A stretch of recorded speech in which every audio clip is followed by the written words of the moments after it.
House will come back to order.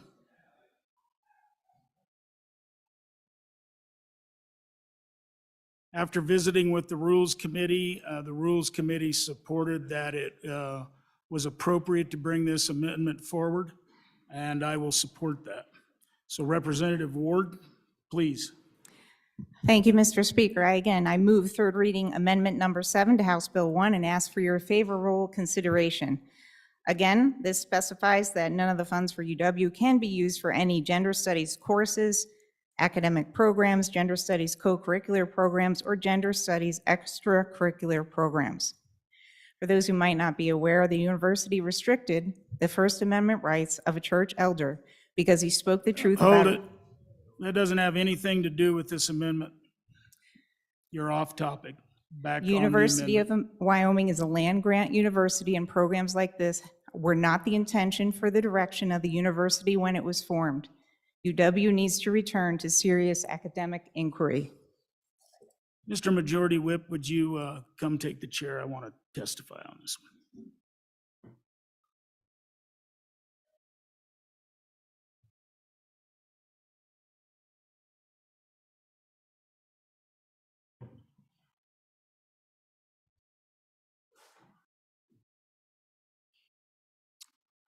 Speaker Summers, for your first time. Mr. Chairman, thank you. On and against this amendment. It states right in the Moral Act, which was what defined a land-grant university, that the study of liberal arts was also appropriate. So when people talk about the Moral Act and land-grant universities, they're not reading all of what's all in that. I think it's appropriate for a university to have the studies that they deem necessary, that they deem important. Ultimately, we'll in the end decide on budgets for the university. But right now, we give a block grant. If we want to pull out a certain piece of it, like the School of Energy Resources, where we have more control, we can do that. But I certainly do not support removing this program or any other program at this level. And I've had real heartburn at times with some things at the university, but this is not the appropriate way to do this. On and against this amendment.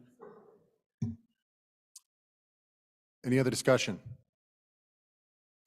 Representative Rodriguez-Williams, or Representative Chestic for your first time. Thank you, Mr. Chairman. On and against this amendment, I share the concerns of the speaker that this is not the way to do this kind of thing, that this is not the kind of thing we should be doing at all. I have a number of concerns about this particular amendment. I will save, in the interest of time, I will only highlight the most important reasons why I oppose this amendment. The first one is it is extremely overbroad. It doesn't seek to simply reduce or restrict the use of state funding.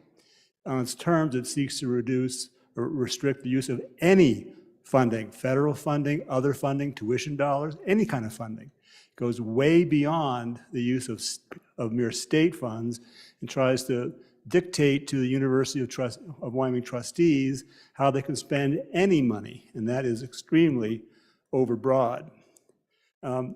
We need to remember that this program is not forced on anybody. These courses are offered as optional courses. They are totally electives.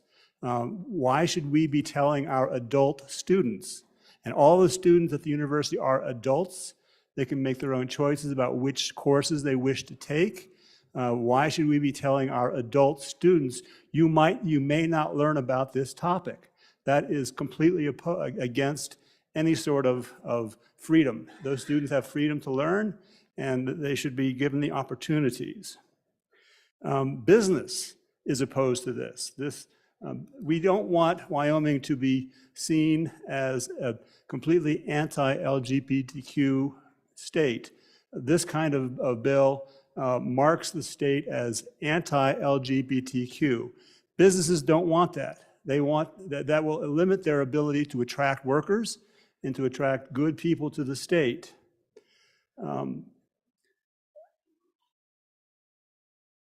Most of the universities in this region have similar programs. Every university in this region has programs like this as optional courses.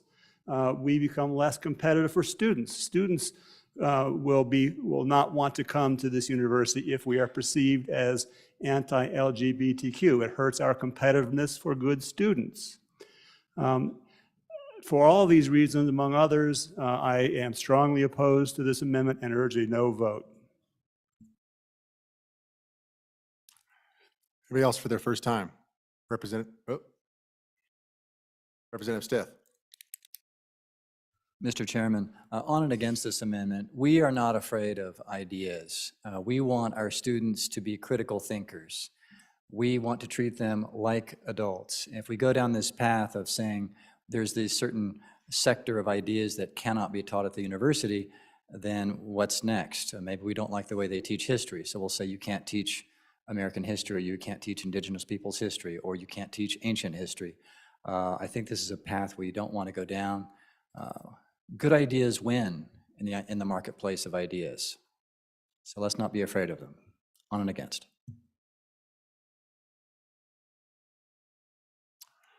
Representative Locke for your first time. Thank you, Mr. Chairman.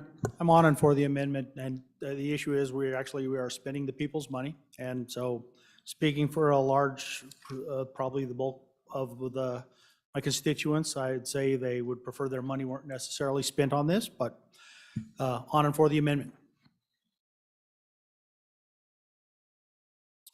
Representative Rodriguez-Williams for your first time. Thank you, Mr. Chair. On and for the amendment. Looking at the Merrill Act of 1862, one of the lines that stands out to me is it states, "In such manner as the legislatures of the states may respectfully prescribe." We have the power of the purse within this body, and so if we choose to defund this particular academic study, we can do that.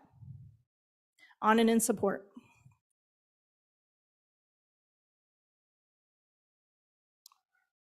Representative Trujillo for your first time. On in support of this amendment. For the past couple years, we found out what essential employee is. And I fail to understand where this study falls into a essential employee. We're passing off a lot of education to our community colleges to now create essential employees. We have a university that can further educate them to a higher level as far as essential employees. I don't believe this curriculum falls under that status, and on and for this amendment. Representative Crago for your first time. Thank you, Mr. Chairman. I got too many books, so I apologize. So if we open our little blue constitutions, Section 17 regards the establishment and the government of the university. And the last line of Section 17 says, we the people of Wyoming have delegated the duties and the powers of the trustees, and we can prescribe those by law. And so that's paraphrasing, but that's essentially what it says. And so then if we go to Section 21-17-204 in our green books, it says in there, the Board of Trustees shall prescribe the studies to be pursued and the textbooks to be used and determine the qualifications of applicants for admission to the various courses of study. So when we set up the university, that was how we set up our decision-making process. We can change that. This body could determine to set up the classes. We could set up the curriculum for all of the different colleges over there. But that's not what we did. When we created the university, we said we will prescribe by law. We then did prescribe by law how that's done, and we have appointed people to do that for us. And I think we get into a slippery slope. Do I agree with this particular line of study at the university? No, I don't. But that sort of is irrelevant. What's relevant is, do we want to go down this line of thinking where every time something comes up that we don't necessarily agree with, or some of our constituents, because it's not all, some of our constituents don't agree with. Do we want to make political choices about education every time that comes up? And I would submit to you, we do not. I don't like this particular line of study. I don't support it, but I also don't support us stamping it out and making political choices about kids' education. As one of the former speakers said, we're not afraid of ideas, nor should we be. We want our kids to think. We want them to learn that there's other things out there. Again, I don't support it, but I also don't support the suppression of ideas. Thank you, Mr. Chairman. Representative Baer for your first time. Thank you, Mr. Chairman. Earlier, it was stated that these are not required courses, that they're elective. But I would remind the body that during orientation, there's a week-long course of study, if you will, that all new students must go through.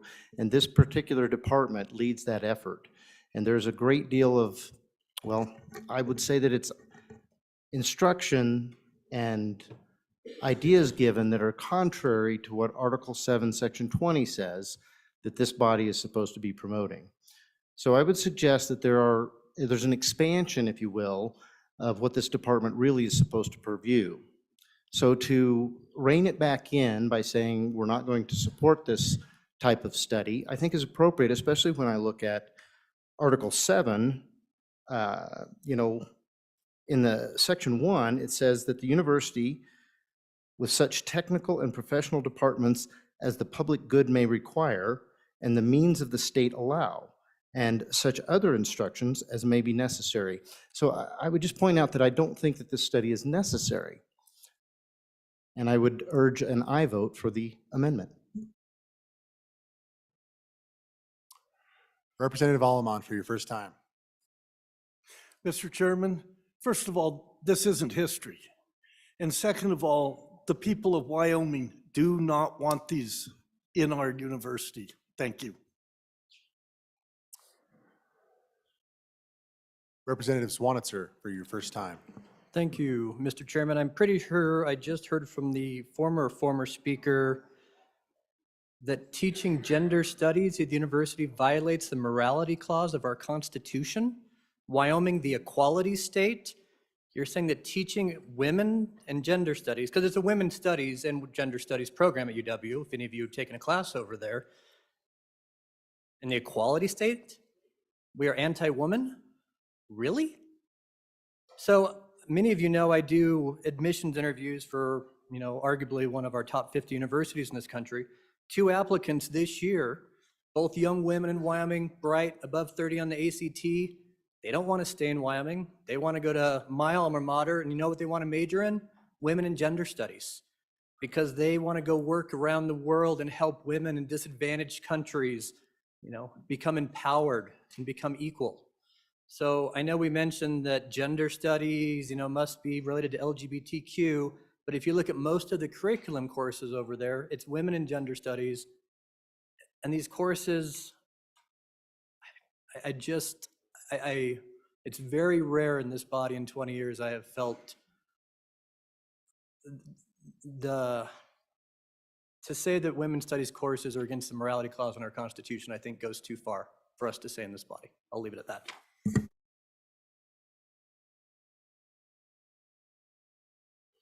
Representative Jennings for your first time.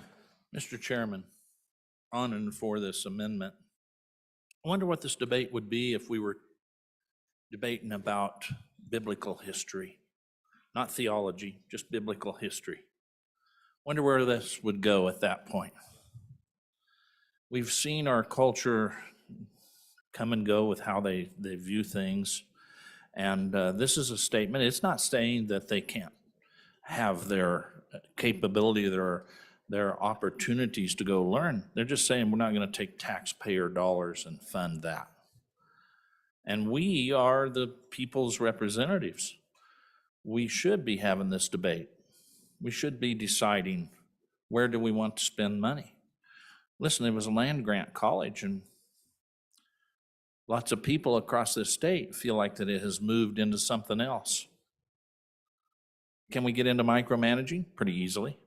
But that I would subject you to the thought that perhaps there are times where things go too far one way, and then it becomes our obligation to stand up and say, this is far enough. I understand the job of trustees, but what if the trustees haven't fully vetted that or fully looked at that, what it should or shouldn't be teaching, or what is the best thing for Wyoming?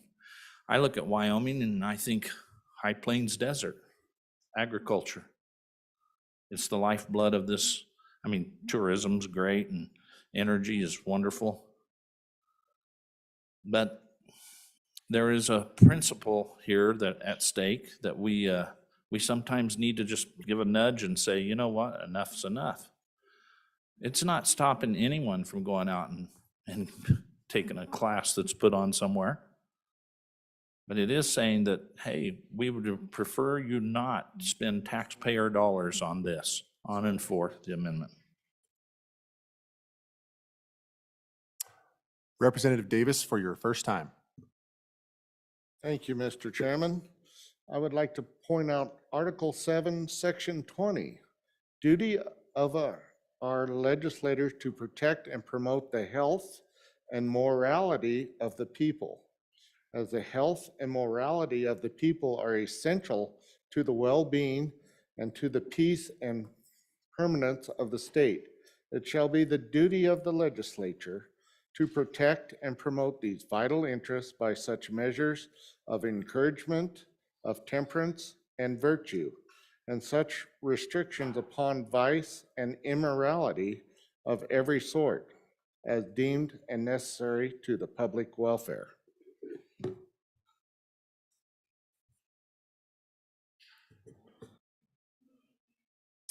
Representative Brown for your first time. Thank you, Mr. Chairman. So I just went to the university's website and I just started going through and trying to find out how many different programs are out here. And my gosh, you can just sift through here and just start going through the amount of studies, areas of studies that are out there. And at one point I heard that if this was biblical studies or something along those lines, we would be having a different conversation. I've yet to see anybody bring an amendment that says we're going to strip university funding for the biblical studies program that is active at the University of Wyoming at this point. I've never seen such an audacious approach. How about African American and diaspora studies? If we were going to go ahead and remove that, at one point in time, Representative Brown, let's keep the discussion on this specific amendment. Thank you. gender studies, certainly. So I've heard that this is immoral. I've heard it twice now, that gender studies is immoral. At one point in time, those with a different color to our skin were deemed immoral as well. And we probably had similar conversations on this floor about things that were seen and deemed immoral. I am appalled that in the state where this state was the first to grant suffrage to women, in this building, we are now debating saying that they are not equal and that we should not be studying them. We should not have this study. Is that really what the message we want to send to the rest of America is? These are not gender programs, these are gender and women's studies, and we may as well have just amended this to make sure that that's what it actually said. I don't agree with the studies. I certainly didn't major in this over there. I know a few people that did. They have a hard time finding a major or finding a job after this. That's their choice. They're paying tuition. We are offering them the opportunity to further their education.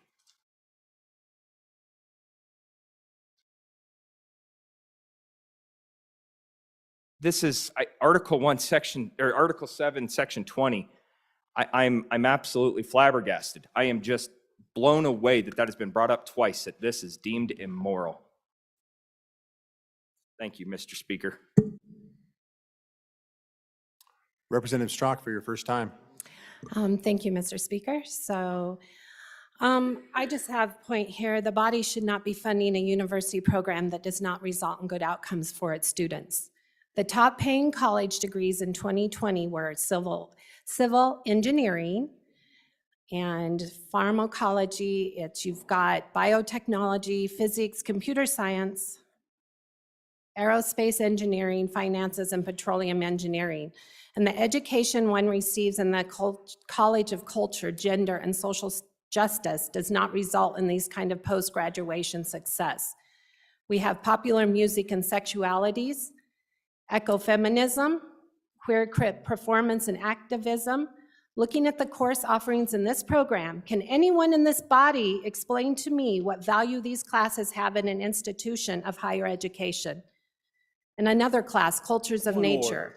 So I'm just wondering, what does that have to do with education? And that's what the college, Point of order. the university wanted. Representative Conrad, what is your point? The relationship of other engineering degrees, whether or whatever, is irrelevant, more importantly, and it is not germane to this conversation, more importantly, this amendment. Let's leave all that stuff out and get to the point in the amendment. Representative Strzok, are you finished with your remarks? I would just suggest some of you look into some of those others and to find out what it is. Thank Representative you. Strzok, let's keep it germane to the amendment, please.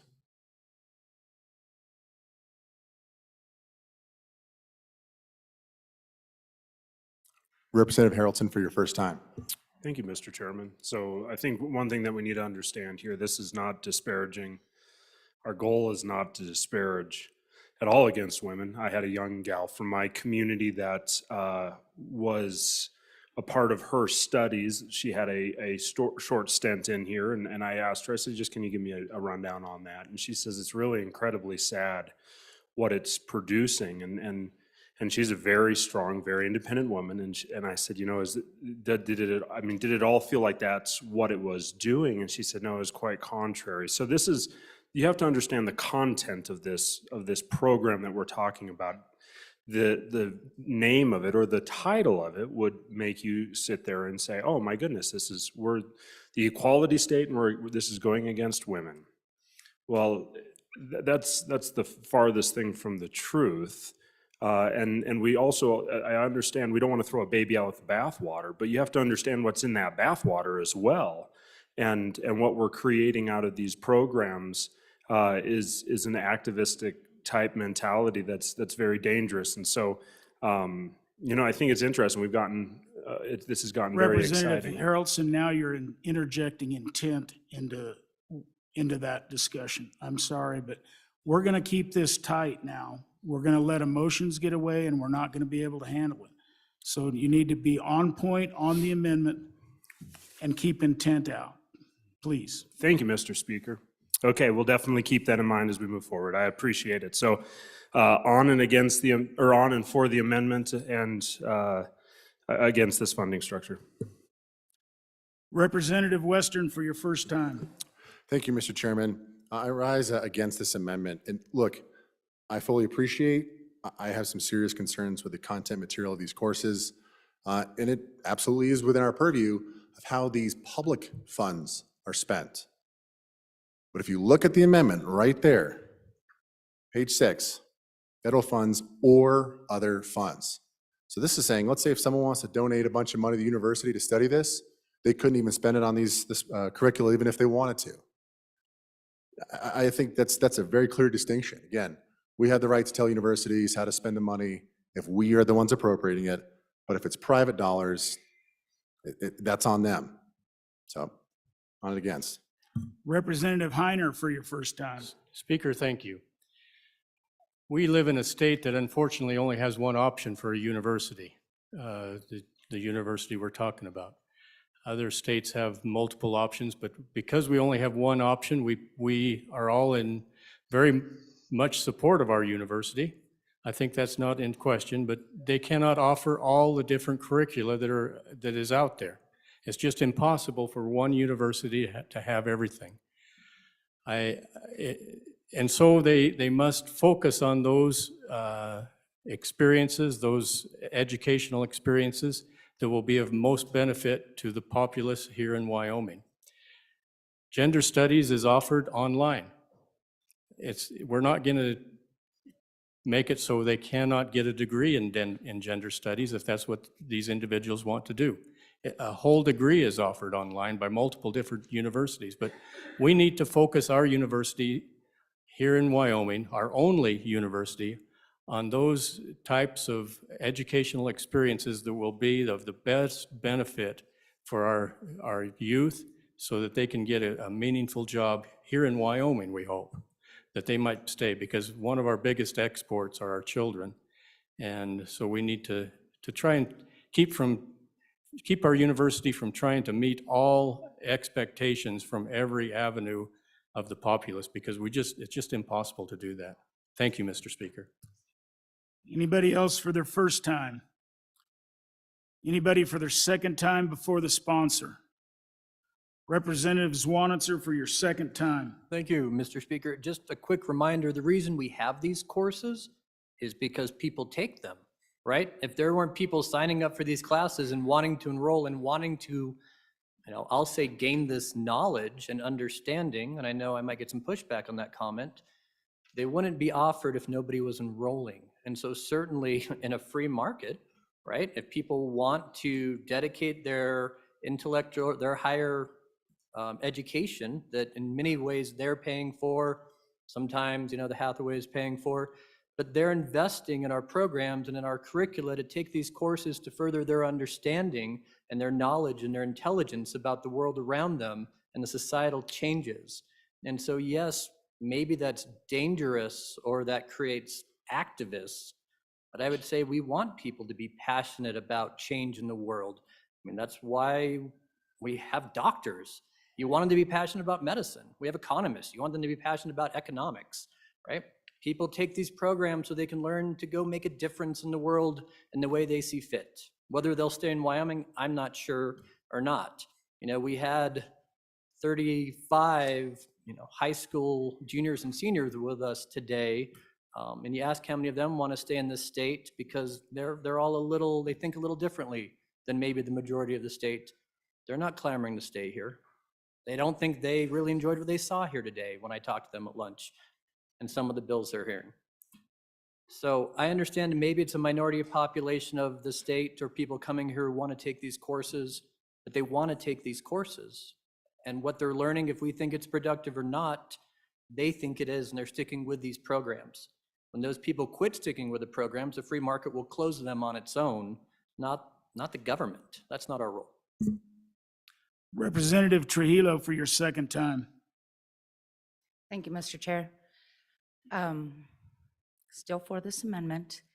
We are looking at college funding bailouts, right? Is that what's coming from the other side of the country?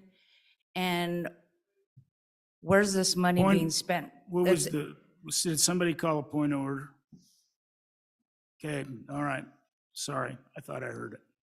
Please go ahead. Is there a point of order to what I was just saying? Nope, not Okay. that I heard. Okay, so we're looking at college bailouts, and it seems to me that some of our universities are having classes that aren't warranting jobs in the communities throughout America. And that's one thing we need to look at, because then again, that's going to come out of our pockets as taxpayers. Another thing is these classes, I find it ironic that we keep saying that we're holding back women, but these gender studies classes claim that anybody can be a woman. And that leads to mental health and I don't even know, instability. So on and for this amendment. Representative Bear for your second time. Thank you, Mr. Speaker. Just wanted to address the comments from my good colleague from House District number 8. He mentioned that this was a demand thing where we have a demand for these classes. It's the reason it's there. I tried to run this amendment last year, and my research showed me that there were 4 persons in the program. 2 had graduated in the previous 2 years. And I believe the staff was more than that. It was either 4 or 6 professors in the program. And again, I just want to point out that it's gone beyond just what the particular studies is offering in classes. Now we're involved in our orientation. And that was where I brought up in my first opportunity to speak to the body on this issue, where I was concerned about the morality clause. And I just encourage each of you to go and research what happened during this year's orientation and what this particular department brought to that orientation for a week-long effort. And I really think you'd be disturbed by it. So I don't know what's happening in the classroom and the departments. That's not what I'm impugning. I'm talking about the orientation. And so if it's a demand thing and we're funding to the tune of $450 million a biennium, this particular department, this school. So we are using the taxpayers' dollars to support this, whether it's a particular individual's opportunity to get into this line of study or it's something else, we are funding it. And I'm here to say that the demand is not what we might think it is with so few people. Thank you. On and for the amendment. Representative Strzok for your second time. Thank you, Mr. Chairman. I think the biggest thing is it is the taxpayers' money. And if we could maybe amend it at some time, and if it could be a donation, it's something we really need to look at because there are many taxpayers that are very upset about this. So thank you. I am on the amendment. Representative Chestick for your second time. Thank you, Mr. Speaker. I just want to correct something that was said at this podium just a moment ago and also earlier during the debate. During the break, I was able to confirm with university administration that the gender studies program does not run orientation. That is a false statement. The other point I want to make is that you can't really measure the value of a program by the number of majors that people graduate from. There's a lot of people who take these courses not as a major, but for interest. They are elective courses that are available, and they are in fact popular courses, but not necessarily by people who are majoring in this area. Thank you. Representative Craigo for your second time. Thank you, Mr. Speaker. And so I'm going to use my second time to refer back to the Constitution again. And if you look in your Constitution, Article 7, Section 11, it's entitled Textbooks, which is kind of a strange thing to have in the Constitution, right? And it says, neither the legislature, that's us, nor the superintendent of public instruction shall have the power to prescribe textbooks to be used in the public schools, right? Public schools includes the university if you refer back to Section 1, Article 7. So just on the page before that. Why did our founding fathers put that provision? Our forefathers, people that wrote this, why did they put that in the Constitution? Why? Question, I submit to you, it's because they believe education should not submit to the will of the political mass. That there are people we put in charge of education to make these very important decisions regarding curriculum, regarding textbooks. In the journal of our Constitutional Convention, our very first Supreme Court justice said, in defending this provision of the Constitution and making sure it got put in our Constitution, here's what he said: there is no more corruption than that which is caused by the prescribing of textbooks is left to the legislature. What in the world are we standing here today doing? We're arguing what they intended to prevent by putting it in this Constitution. And with that, Mr. Speaker, I'd ask for a no vote on the amendment and an aye for the Constitution. Representative Brown for your second time. Thank you, Mr. Speaker. I'd like to go back to the Constitution as well. And basically, I think this amendment, as it sits over on my desk, as I look at this, I feel like we do bridge just a little bit of unconstitutionality. Article 7, Section 17 says, the legislature shall provide by law for the management of the university. The duties and the powers of the trustees shall be prescribed by law. That's not us. We don't manage. We have appointed in the Green Books the management of the university to trustees.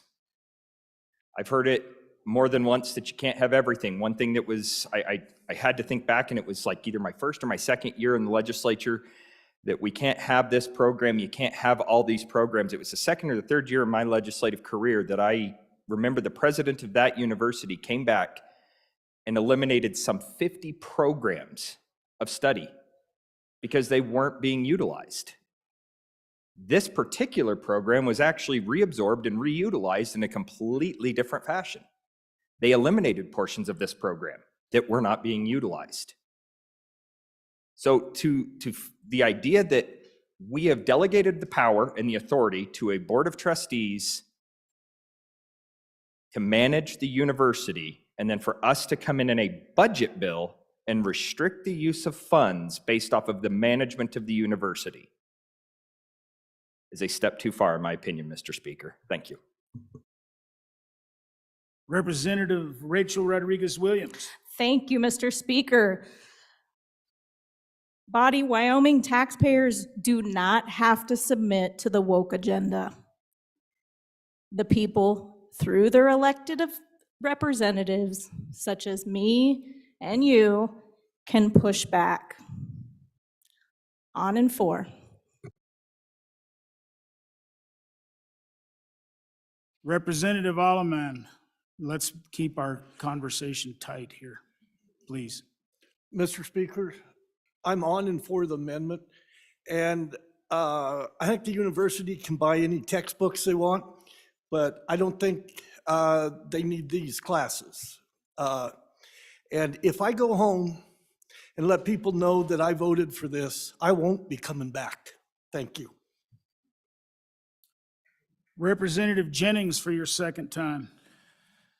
So we've heard a lot of talk about the Constitution and whether or not we do these things. I would remind the body of one thing. We have the power of the purse that Constitution gave us also. On and for the amendment. Anybody else for their second time before the bringer of the amendment? Representative Ward, clean it up, please. Thank you, Mr. Speaker. I've heard a lot of mentioning of the free exchange of ideas versus the suppression of ideas. Since that was not ruled out of order, I'd like to just say a word about that. These programs and the people in charge of them restrict ideas over other ideas. If we're going to talk about the free expression of ideas, we need to have all ideas allowed to be expressed. The majority of taxpayers who fund the university do not support their tax dollars supporting programs like this, and I call for the question. All those in favor of third reading amendment number 7 to House Bill 1 signify by saying aye. Aye. All those opposed? No. Third reading amendment number 7 to House Bill 1 has failed.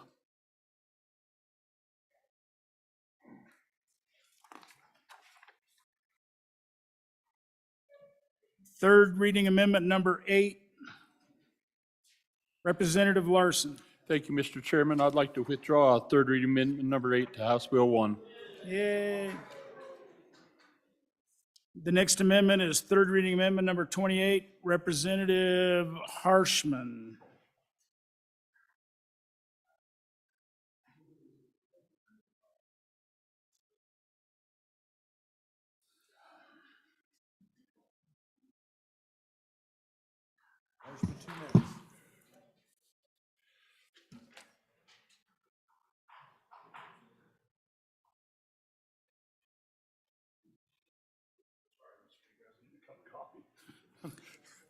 Representative Harshman. Thank you, Mr. Speaker. And Mr. Speaker, I'd move third reading amendment number 28. Ask for your favorable consideration. Mr. Speaker, can I just pause for a moment of privilege about the skylights? Just about the light today when the lights were out? We're on the amendment. Okay, sorry. I'll take the privilege later. I just was really, I don't know if you planned that power outage, but I was really pleased because it was awesome. But thank you, Mr. Speaker. As I've moved this amendment number 28, members, and appreciate the great debate, and that was a great debate, that last amendment. And we're on this amendment. Really appreciate it. Thank you, Mr. Speaker. And I'm just really feel privileged to be here today to take part in that. Appreciate it. Members, this is a $10 million one-time appropriation. Medical education in Wyoming. Basically, we we educate nurses and pharmacists. We've been close to having a medical school. 1978 had 38 votes on this floor, but that was during the 2/3 was just enacted into the Constitution a couple of years before. But this amendment really, all we're trying to do is set up the training of physician assistants. That's it. Now, why now at the university? Well, our medical school that we belong to is called WWAMI. Everybody's heard of that? It's got 2 W's, Washington, Wyoming, Alaska, Montana, and Idaho. All of us don't have medical schools, so we joined the University of Washington. So we send 20 kids there, Wyoming kids. They used to do their training all in Seattle, but now we do the first 2 years. About 8 years ago, that all changed. So we built facilities. We have a cadaver lab. We have all these labs for medical education. We have the instructors. And so it's been successful. We have 20 slots in WWAMI. So I've spoken to several trustees. Perhaps you've heard from them about this. They helped me with the language on this amendment. I've worked with the Dean of Health Sciences. And of course, I've talked to many of our largest providers in this state. And so currently, to be a physician assistant, we take our Wyoming tax dollars and send you out of state. And we might pay half your tuition or partial. And then you have to come back to the state or repay that. And so we're building other states' medical infrastructure. And this is something here, really a master's degree type, that will be really important for our rural healthcare. And my provider is a physician assistant, maybe several of yours is as well. And then I guess the last thing, Mr. Speaker and members, not only is our demographics, it's tough in Wyoming. And, but if you look at the demographics of our healthcare providers, we have some of the oldest healthcare providers in America. And so this is an attempt now, and it'll take years. This is a one-time appropriation. It'll take 5-6 years to go through the accreditation process. And all the studies that I've read and have been shared with me by the university on where these are established, it takes about 8 years to hit the break-even point. And that's where this money will carry them through to that point. That's not a one-year thing, but it's a setup to get moving, go through accreditation and do that. And I think back to, you think of 1978, and what if that vote would have been different? I don't know. Would Wyoming be a different place if we had our own medical school? And in those days, it was trying to put it in Casper, And, South Dakota, North Dakota, all those have theirs. But anyway, so I think it's a thing looking out for where we're going to be in 2078. And so appreciate your consideration and your aye vote. And we can get going down this road and take this very important step. And if you read the amendment, many of this can be done, some of this can be done from our community college as well. I included that pandemic response. So in case we can swap these with ARPA funds, we can save general funds. That's why that language is in there. And so I'd stand for any questions. Thank you, Mr. Speaker. Chairman Washit for your first time. Thank you, Mr. Speaker. Honored for this amendment. Next to water, maybe rural healthcare might be one of the more important topics that we'll deal with here. And if you have some forethought, you're looking down the road long-term, this $10 million investment is going to pay dividends in all likelihood for generations to come. And it's the right thing to do. We have these surplus funds. We've already accepted. This isn't a question of shall we reject federal money. We've already accepted these ARPA monies. So these ARPA monies we have available right now to do good things for the people of Wyoming. And I think this is one of those opportunities to really take a long-term look into the future and try to do something very worthwhile for the people of this state and our rural health care. So please support the amendment. Representative Pendergraft for your first time. Thank you, Mr. Speaker. On and against the amendment, and I have nothing against the program at all. I admit that the ARPA funds are there. I just fear from what I've seen, we just passed a budget a year ago. We got another one coming up next year. And I've been taught that the purpose of an interim budget was for emergencies. In the testimony we heard, this is 5, 6, 8 years that it'd take to get this accomplished. Doesn't seem to be an urgent emergency, and I just feel like we are going against the spirit of this, and we're creating a monster where every single year we're going to consume a great deal of our time on budget issues that are not urgent. While we do this, we already saw a number of good bills die. I would ask us on things that aren't urgent, let's just stash it. Let's come back during a regular budget session and put things to right then. And in the meantime, let's get on with the people's business. So again, I urge a no. Representative Western for your first time. Thank you, Mr. Chairman. I rise in support of this amendment. You talk about, creating a monster. Well, this is a monster that's going to create those kind of jobs that we really need in our communities. The reality is this: societies that attract intellectual capital survive and thrive. Societies that don't wither and die. It's that simple. And I'm really worried that if we can't find solutions that help solve the problem, the trajectory that we are on, I'm really worried that we're going to end up in a place and look back and said, man, I really wish we would have done things that would have attracted those type of people here. That intellectual capital is so important for us to prosper. Nothing is more important than our future. And nothing is more important than having people in our society who can take care of us. We all know the issues of rural access, healthcare, in all of our counties. This is one of those things that's going to help us. We know there's a shortage of MDs. One of the things that can help us with that and help stem the flow and address the needs are having PAs in our communities. These are folks that do have the power of the pad. These are folks that can help us take care of our communities. Having a center where we can train these PAs is going to attract that intellectual capital, because right now, we've all heard the stories. The kid at our high school who got a 30 on his ACT, went somewhere else and got a job somewhere else. That intellectual capital is gone. And once they've expended that elsewhere, creating value add elsewhere, only then do they come back to Wyoming. I want their best years here. We have to think about what is going to attract that intellectual capital that we so desperately need to have that future we all want. This is one of those options, and that's why I'm supporting it. So on and for it. Thank you. Representative Heiner for your first time. Mr. Speaker, thank you very much. I've got 3 questions for the good bringer of this bill, or this amendment, just for clarification. He mentioned that it's a $10 million appropriation, one-time appropriation, to stand it up, which will take maybe 8 years to do that.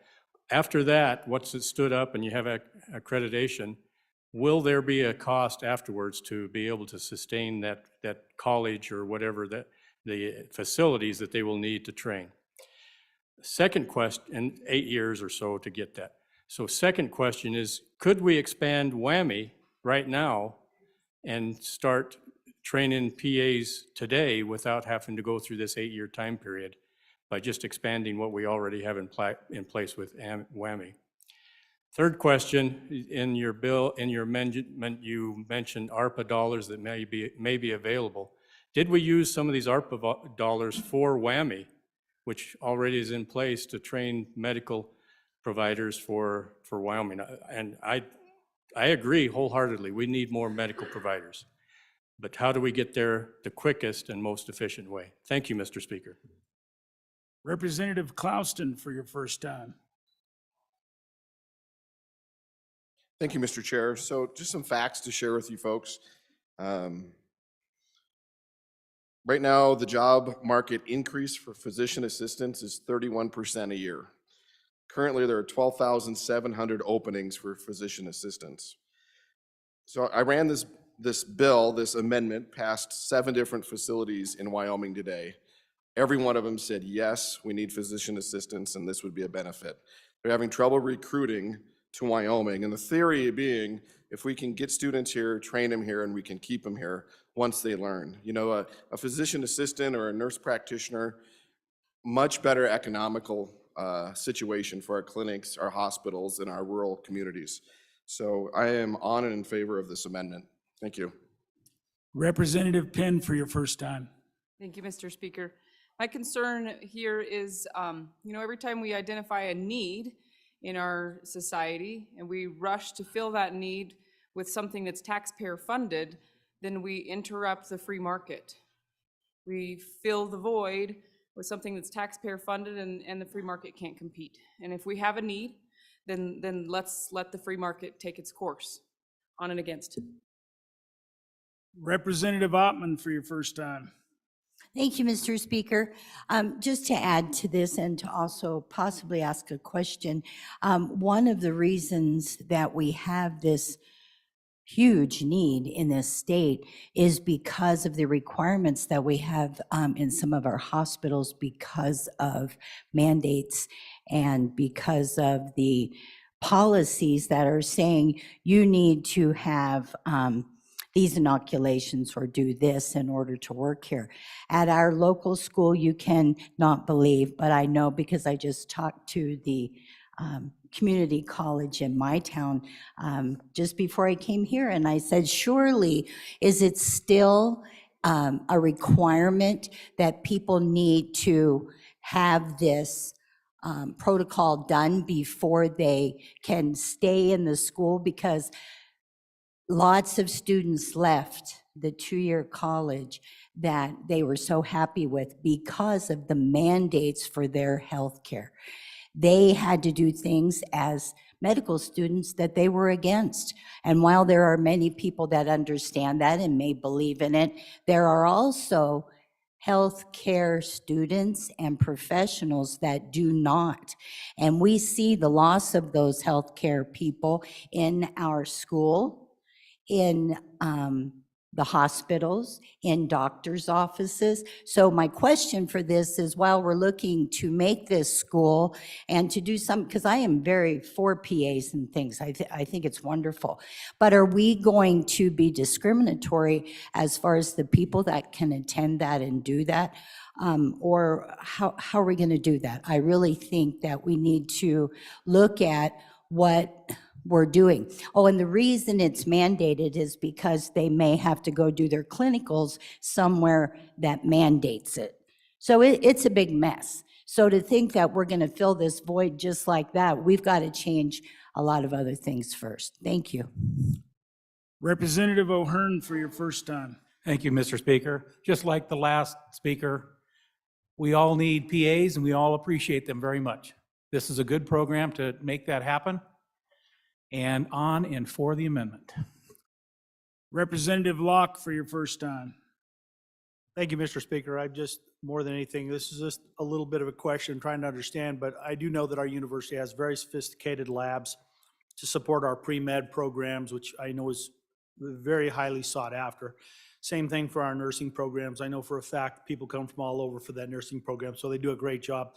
It would just seem to me that there should be an elegant way to integrate and expand, and I think, again, we're all in favor of expanding, implementing a PA program, but I think we would like to understand this better and do this maybe in a better and a broader debate environment, maybe push it to the budget session. So I'm on and against the amendment. Representative Hornock for your first time. Thank you, Mr. Speaker.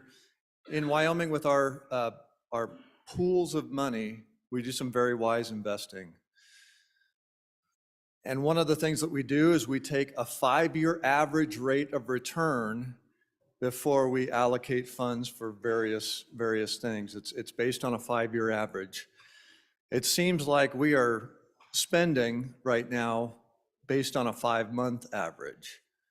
And I just don't think that's a wise fiscal policy to start a gigantic, possibly a large program that will need continual funding within our state based on a small percentage because we're currently flush with cash. I just don't think it's wise fiscal policy. I would urge a no vote. Thank you.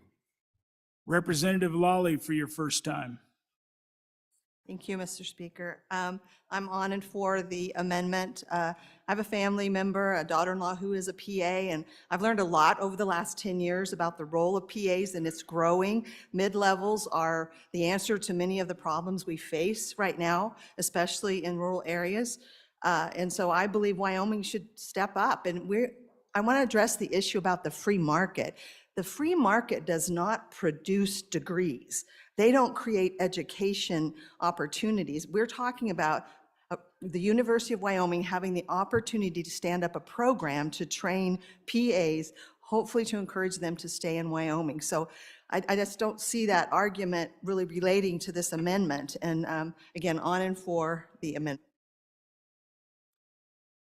Representative Knapp for your first time. Thank you, Mr. Speaker. On and against the amendment. How lucky is our university? I think this is the third program that we've given them that they never requested in budget. This is a supplemental budget for emergencies and to possibly fill budget items that we took too far of a cut last year. On behalf of my constituents and the people of Wyoming, please stop. Please stop spending. Do this in a budget session if you want to, but this isn't the place for it. Thank you. Anybody else for their first time? Anybody for their second time before the sponsor? Representative Harshman, bring us home. Thank you, Mr. Speaker, and thank you, members, for the debate. And I think I had a couple questions, a good member back in the corner. And when you look at the studies on this, and there's been some of these set up here over the last decades, and there's going to be a cohort size, you know, and the tuition is not normal tuition like a college student. It's more expensive. And it's not an extensive, huge faculty for this. You know, you're basically a master's degree type, and then you're going to get into rotation. So all these studies show that after you go through this build-up period, and then when you get through the accreditation, then the idea is to have it sustainable and self-sufficient. So you adjust the tuition on a 30 cohort, 25 cohort person, and that's what that word sustainable is in there. And then the question you had was about expanding WWAMI. You know, one of the biggest budget cuts that really took a hit was the WICHE program. And we cut that down to now it's like $4.5 million a biennium. Should have probably upped that too. I mean, really, because we need all these young people training and coming back. WWAMI does have a PA school, absolutely, but I think we just don't, it's a different mechanism to do that. You'd have to apply. We don't have like slots for that. And then finally, question about ARPA. Hopefully we can swap and use these ARPA dollars, absolutely. And then, so finally, and I think that was all the questions. And then, Mr. Speaker, I'll just again just before Christmas, I had a little car crash. And so when I went to my provider, and I talked to him about this, and he was a veteran, he's a PA, and he is like, absolutely. He says, there are so many veterans in this state that are medics, were medics, and that was his path. He did over a dozen years serving the country, combat medic, came back, gets his master's degree in this, and it's got a good paying job, taking care of people. So I appreciate the debate. This will be something that will really move our state forward. And like a lot of these things we do, you're going to see this take off after we're all gone, after we're all pictures on the wall. And so appreciate you with your eye on the horizon on this and your aye vote. Thank you, Mr. Speaker. All those in favor of third reading amendment number 28 to House Bill 1 signify by saying aye. Aye. All those opposed? No. Chief Clerk, please call the roll.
Aye.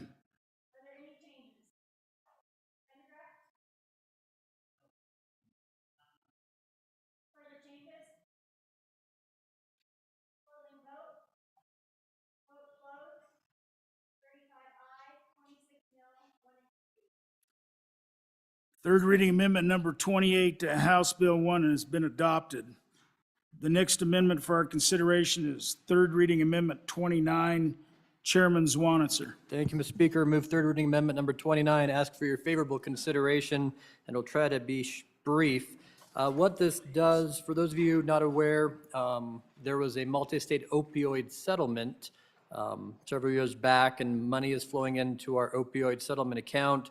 The way we have it structured, about 35% of that is controlled by the state, 65% goes to your cities and counties. Over the next couple of years, it's anticipated the full funding will be about $18.2 million. We've only got about $4.4 million of that in so far. From the interim committee's work, which again was before me on labor, health, and social services, there is apparently a new, we'll call it a drug, in the marketplace called a PDT. You'll see that on line 12, a prescription digital therapeutic. And so what this amendment calls for is a pilot program in our Department of Corrections to help treat substance abuse disorders with this new type of treatment. So we would be taking money from this opioid account. Right now, I think about 3.5 has been encumbered or planned to be spent. We normally allow the Department of Health to spend this. I'm not exactly sure how it works yet, but I'm not sure there's any legislative oversight, but none that I'm aware of from my committee, maybe from appropriations. But I do think it's important this body direct some of this money to our prison population and see if we can help them with substance abuse disorders. This also goes to people on probation and parole. And so again, it's about 6% of the money we have right now to go into this pilot program. It's a pilot program because these therapeutics are so new. They're not established as a code under Medicaid yet and in some insurance plans. And so as a pilot program, we can test their efficacy and see if there's some validity to expanding it larger than this pilot program. I think it's about $1,900 for one prescription. So the pilot's roughly 130 prescriptions or so, and to see how it goes with over the next year. Be happy to answer any questions. Representative Stivar for your first time. Thank you, Mr. Chairman. On and against this amendment. I was on Labor Health last year. We heard this pitch twice. There's only one company approved by the FDA to do this therapeutic, digital therapeutic app. I don't think this is a place we need to be spending our money. And I got an article here that this company in November cut 22% of its staff on this program. This is not where we need to be spending money. On and against. Representative Larson for your first time. Thank you, Mr. Chairman. I'd hope that you'd oppose this amendment. There's a couple of reasons that I struggle with it. One is the funding sources. They go into the opioid settlement funds. Those funds that came through that settlement and lie in this account that they point out to in 91639 really are funneled to the Department of Health, who has been required to develop a program to administer those funds. In visiting with the good director of that agency, who works closely with the agency that these are supposed to go to, indicate that the funds that agency that oversees corrections doesn't, there aren't any direct allocations to that. So I question that that's the right funding source. My next problem is with the pilot program itself. My thought is if I have a product that is really good and I want to sell it to you, I will fund pilot project to prove to you that it's good, with the intent then that you would maybe purchase or become engaged with the service that I'm providing. But for me to go to you and say, I've got this great product, why don't you fund it, a pilot program for me, then you'll know how good it is, just seems backwards. And so I don't think that we should put the state money in for them to prove that. Now, they've made a run at this to the community mental health programs, which was, they said thanks, but no thanks for the same reason. You want a pilot project, fund it, do it yourself. Now it ends up, there's an effort for it to end up in corrections. I think if this is, if this product has the end-all good results that they claim it does, then they should fund it and prove to us that it is, then maybe we would engage in a contract. So I would encourage a no vote based on those reasons. Representative Hornak for your first time. Thank you, Mr. Speaker. So there's some things in the explanation that just give me a little bit of pause, and I'm sure there's an easy answer to this, but it was mentioned that the therapeutics are so new, and then this slightly sounds like we're going to start experimenting new therapeutics on prisoners. Can you please explain that? Thank you. Representative Stith for your first time. Mr. Speaker, on and against this amendment, maybe we bring this back next year. One of the problems with this, I think the amendment as structured doesn't quite work because it's in the wrong department. This department's not equipped to be in the business of using prescription digital therapeutics. I just don't think it's a good fit for the department. Maybe with some work, we're on third reading now, so maybe it's over for this year, but maybe we bring this idea is interesting, maybe we bring it back next year. Anybody else for their first time? Anybody for their second time before the bringer? Chairman Zwanitzer. Thank you, Mr. Speaker. Let me answer some of those questions. Why corrections? Well, 85% of our inmate population, according to national studies, has some form of a substance use disorder. And certainly those with an opioid disorder are at a higher risk of recidivism, of going back to those opioids. And so do I think this is experimental? It's not like we're forcing this on our prisoners. It's a pilot program. It's not coerced. It's if they want at their discretion. It is my understanding that my interim committee from last year asked for $2.86 million for a study with the Appropriations Committee and the state with some of these same concerns expressed. And so, maybe the feeling is that they're caught in this loop where they can't provide, quality data to Wyoming without having some type of pilot program. It's not like they're not doing this in other states. It's already been, they have this in 20-some states, for sure, that are in long-range programs.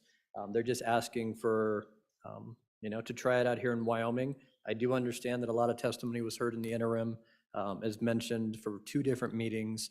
And so I'm trying to appease all of the interested parties from what apparently was a turndown of the $2 million pilot project for a $250,000 from the opioid account that has at least $1.5 million in it that's not already been encumbered by the department, and just seeing if we can do some good work for our prison population with a new therapeutic that has some promising benefits. So we would encourage your aye vote. All those in favor of third reading amendment number 29 to House Bill 1 signify by saying aye. All those opposed? Third reading amendment number 29 has failed. Next amendment is third reading amendment 9, Representative Sherwood. Thank you, Mr. Chairman. As a gift to the body, I'm going to withdraw this amendment. Yay. Third reading amendment number 9 has been withdrawn. The next amendment for our consideration is third reading amendment 30, Representative Rodriguez-Williams. Thank you, Mr. Speaker. I move third reading amendment number 30 to House Bill number 1. Essentially, what this amendment does is it states that no school district that is appropriated funds under this section shall expend any funds received on teacher salaries while the teacher receives training from the Wyoming Education Association.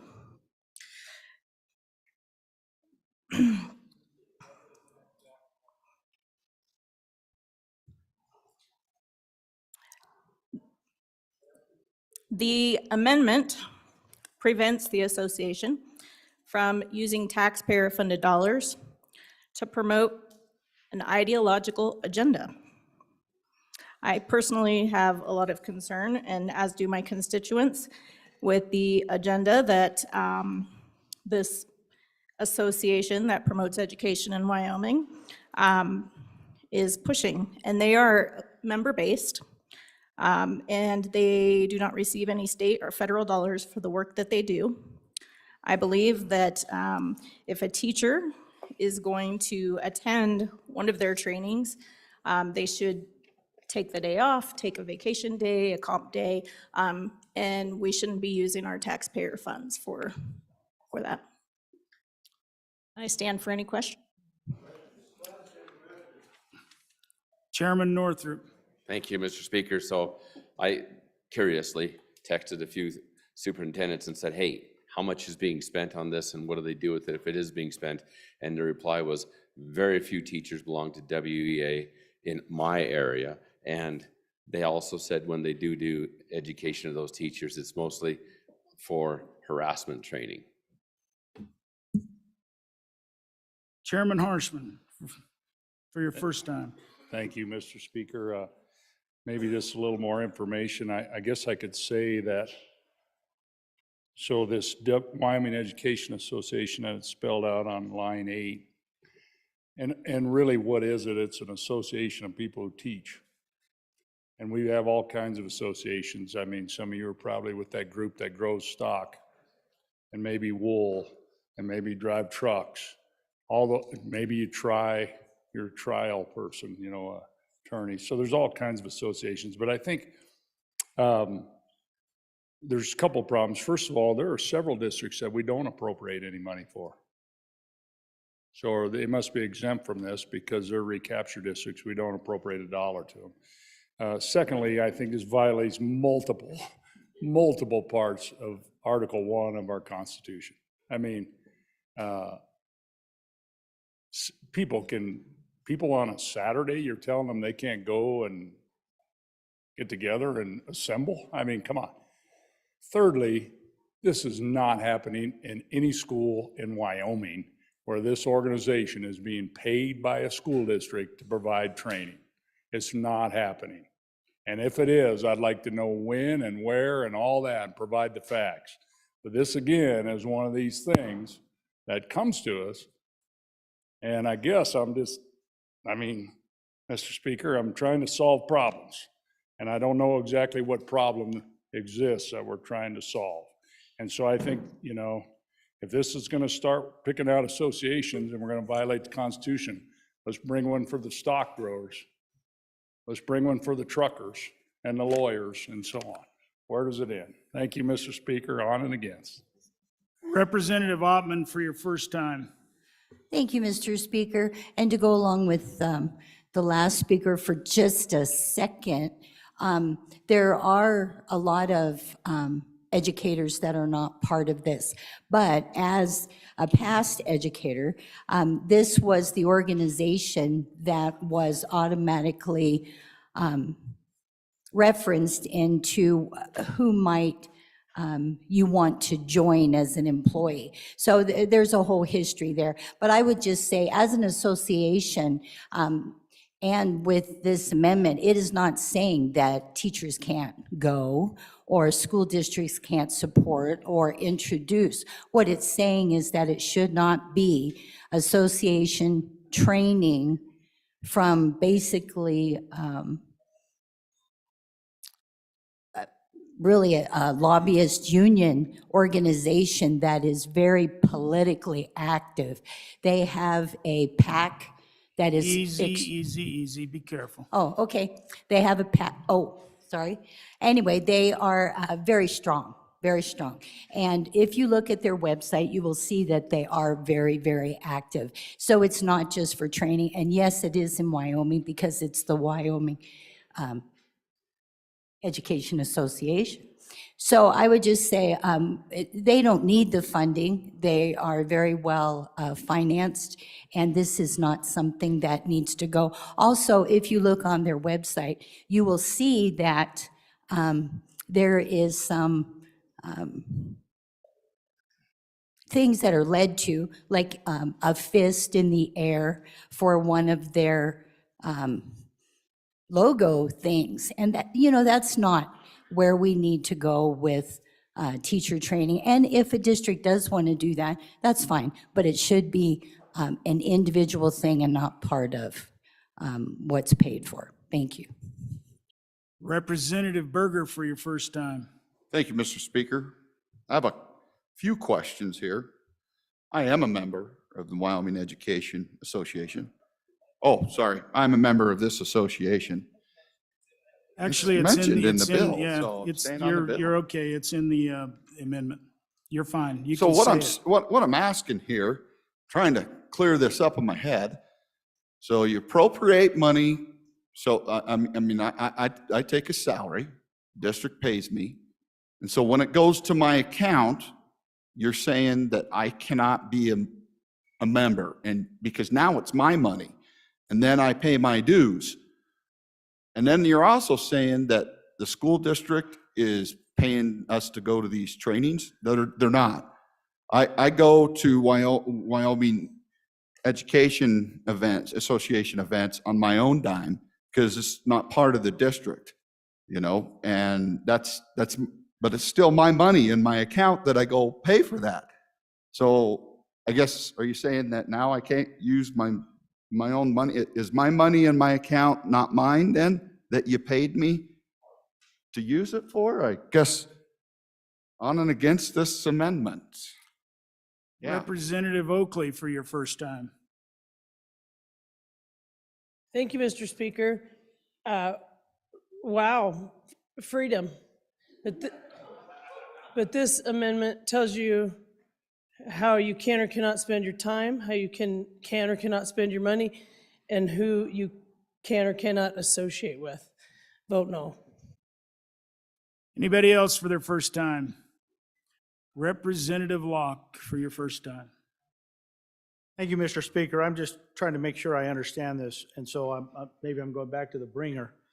At first blush, I'm on and for, because what I think it says is, as a condition of this appropriation, no school district that is appropriated funds shall expend funds for the teacher while the teacher receives training from this group. So they're not saying these people can't do what they want to do. They can't be, we're not saying they can't be part of this association. That, of course, is not part of, does not appear to be part of this, but I certainly would like clarification. So what this just says is, you can't use, I believe, it's a question. What I think it says is, you can't go on while you're working, take money that is for your, receive your salary while you're receiving training from this organization. I believe that's what it says. I'd like clarification. Assuming that's right, I'm on and for. Representative Washut for your first time. Thank you, Mr. Chairman. I have a concern with just how this is worded.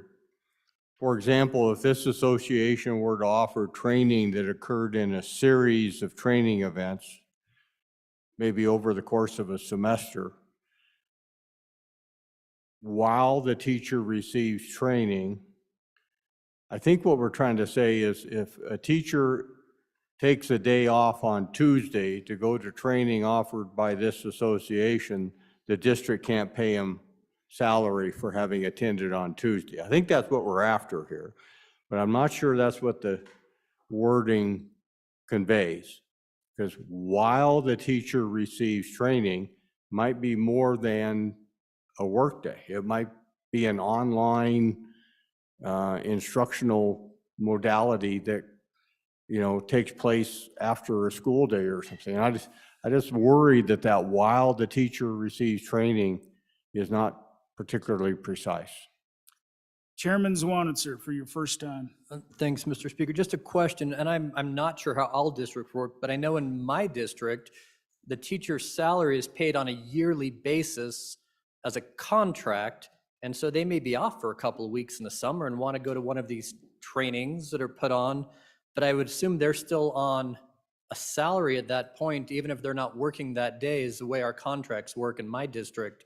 So I don't think the amendment works, or maybe it's just designed to prevent any type of these trainings. But, I think when I first read it, I said, hey, it's, you can't leave school for a day and be paid. But the way our contracts work, at least in my school district, they get paid salary all year long, even on days they're not officially working as part of their 180-some day contract. Anybody else for their first time? Anybody for their second time before the bringer? Chairman Northrup. Thank you, Mr. Speaker. So I guess I would have to say it's their money. They get to choose what they want to do with it, just as all of you and I do. Whether you belong to a fraternity, whether you belong to that one that has big horns on its head, or whatever it is. Nobody came in here and said, you can't belong to that fraternity. You can't belong to this one. You can't belong to this organization. But now we are. Now we're coming back and saying, hey, this one's got teachers in it. It must be bad. So don't belong to it. I'm just saying that sounds like a First Amendment violation. I think there's some constitutional rights being violated if we pass this. Probably result in a lawsuit. And so, at any rate, I'm on and against the amendment. Anybody else for their second time before the bringer? Representative Rodriguez-Williams for your second time.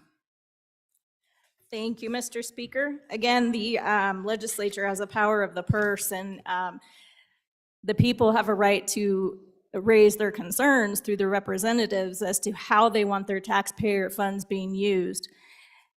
And I can tell you, this amendment specifically spells out that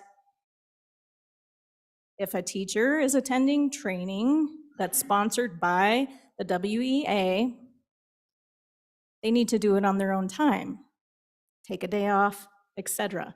So the largest district in the state uses time cards. Yes, teachers are on salaries, but they also use time cards. This isn't about not wanting to belong to an association because there's teachers in it. This is about the content and the agenda that the association is pushing. That's what this is about. Most of the lobbying that gets done by this group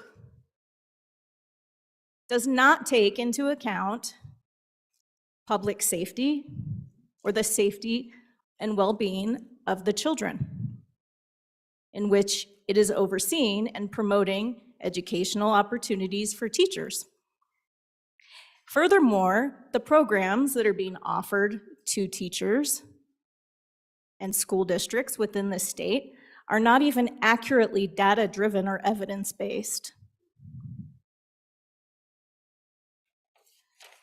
For example, one of the programs is the Safe and Just Cadre that the good representative from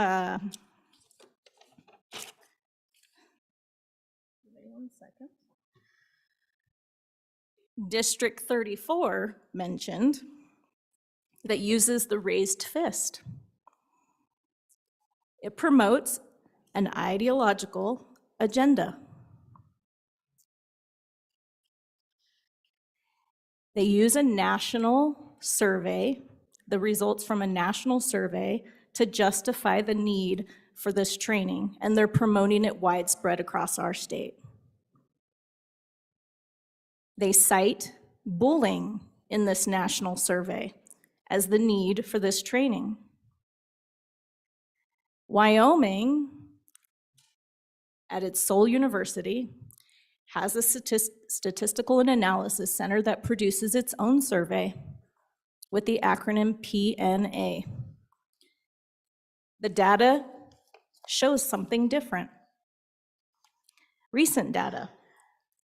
Mind you, this training that's being promoted widespread, called the Safe and Just Cadre, is not data-driven, based on Wyoming-driven statistics.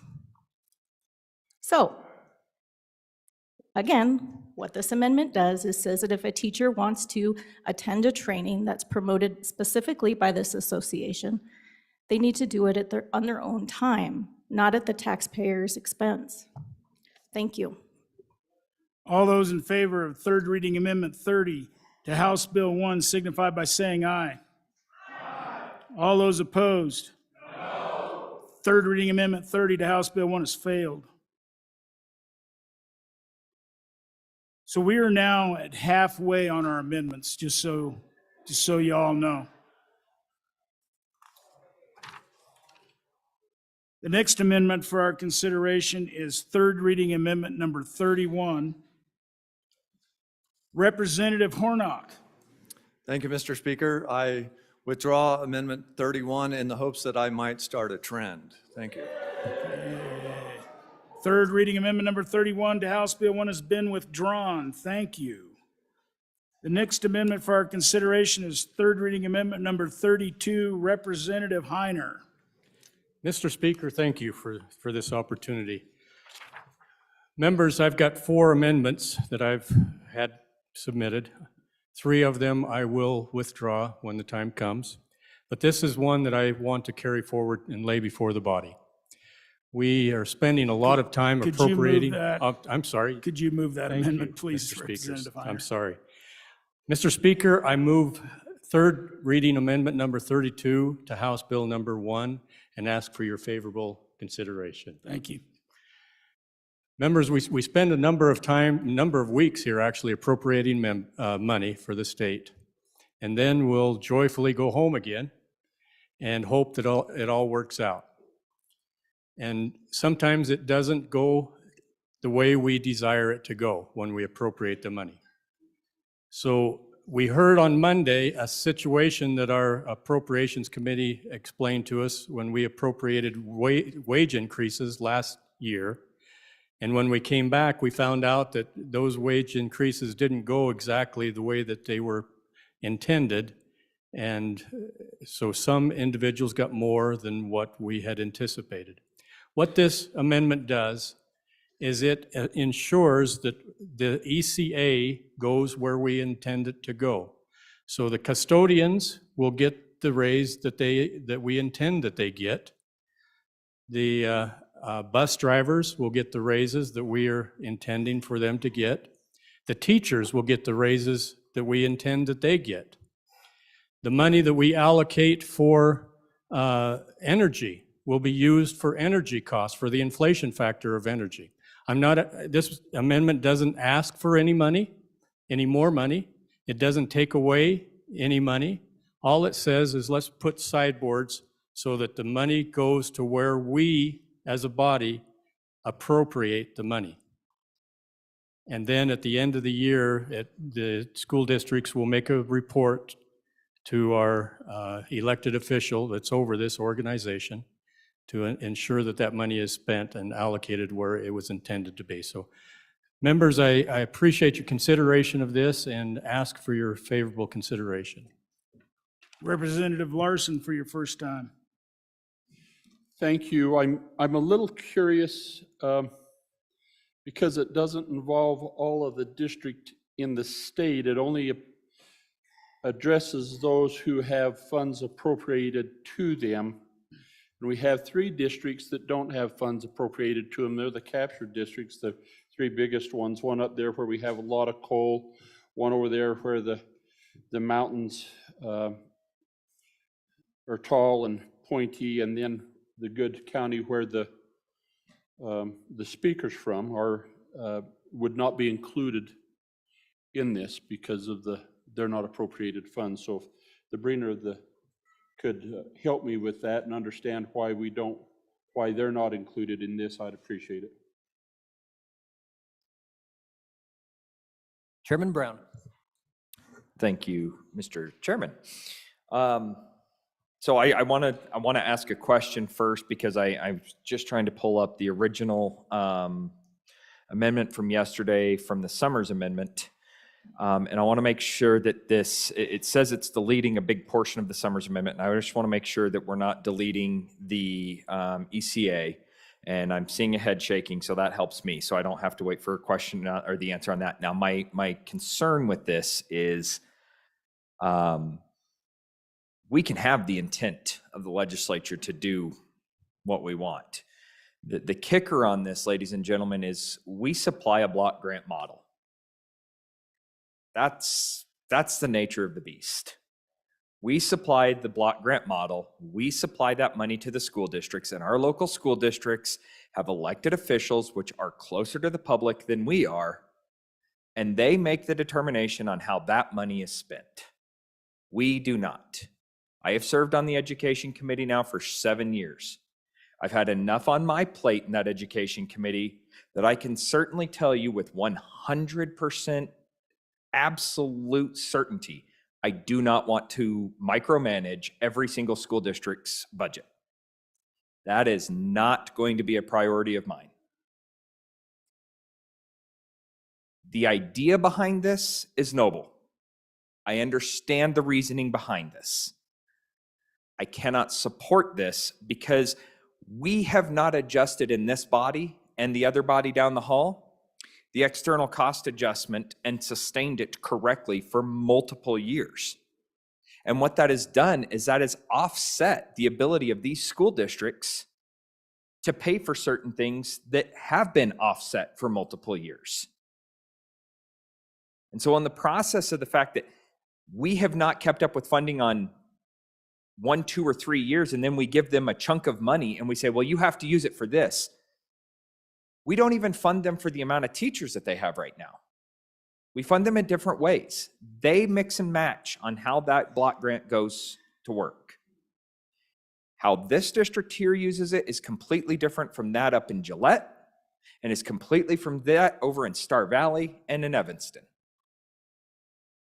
We do not need to micromanage our school districts. And I've seen multiple cases of this in my 7 years here on how we are trying to do this. If we want to do this, let's have that discussion and an actual bill. Let's bring that forward and discuss that out here. But going back into the budget bill and saying we're going to micromanage how you use the external cost adjustment and making sure that you only use it for that is a step too far, in my opinion, for what we should be doing as legislators. We appropriate the money to the school district. If you want to have this discussion with your school district, then go have it with your school district. Thank you. Speaker Summers, for your first time. Mr. Chairman, thank you. On and against the amendment, the ECA, if you follow it in statute, is applied to the block grant. It is not pulled out in this manner.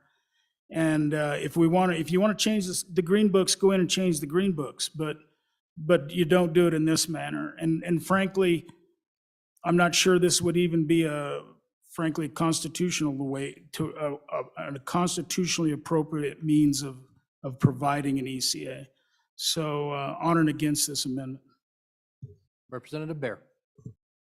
Thank you, Mr. Chairman.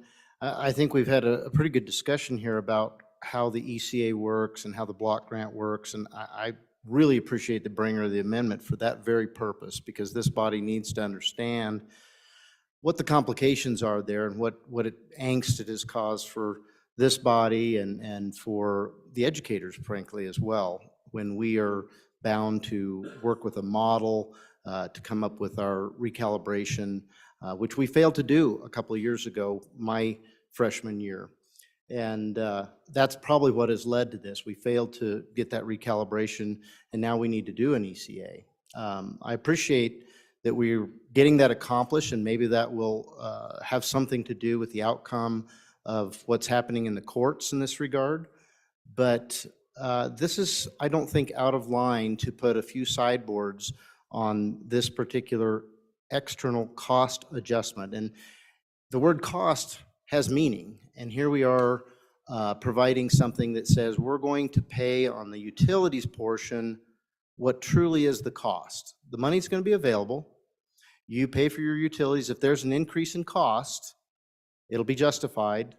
Anything that's beyond that cost would be recaptured. So I think it's really the appropriate way to start looking at this. As the good representative from House District 9 mentioned, we have had this debate before.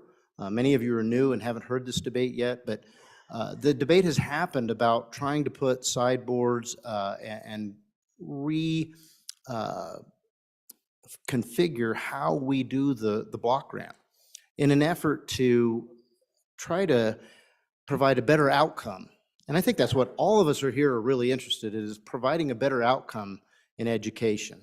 And I think that our educators in the state are really looking for the same thing. But just like many of the things that we debate here, there are different ways of accomplishing things. And many in this body and the body across the way believe that, you know, if we could put more money toward the classroom, it would be helpful. And when we send a block grant, that does not always happen. And so on and for the amendment, and I hope that we'll continue to discuss this until we look at the block grant in a way that this body can have some influence over how the money is spent. Thank you. Chairman Harshman. Thank you, Mr. Chairman.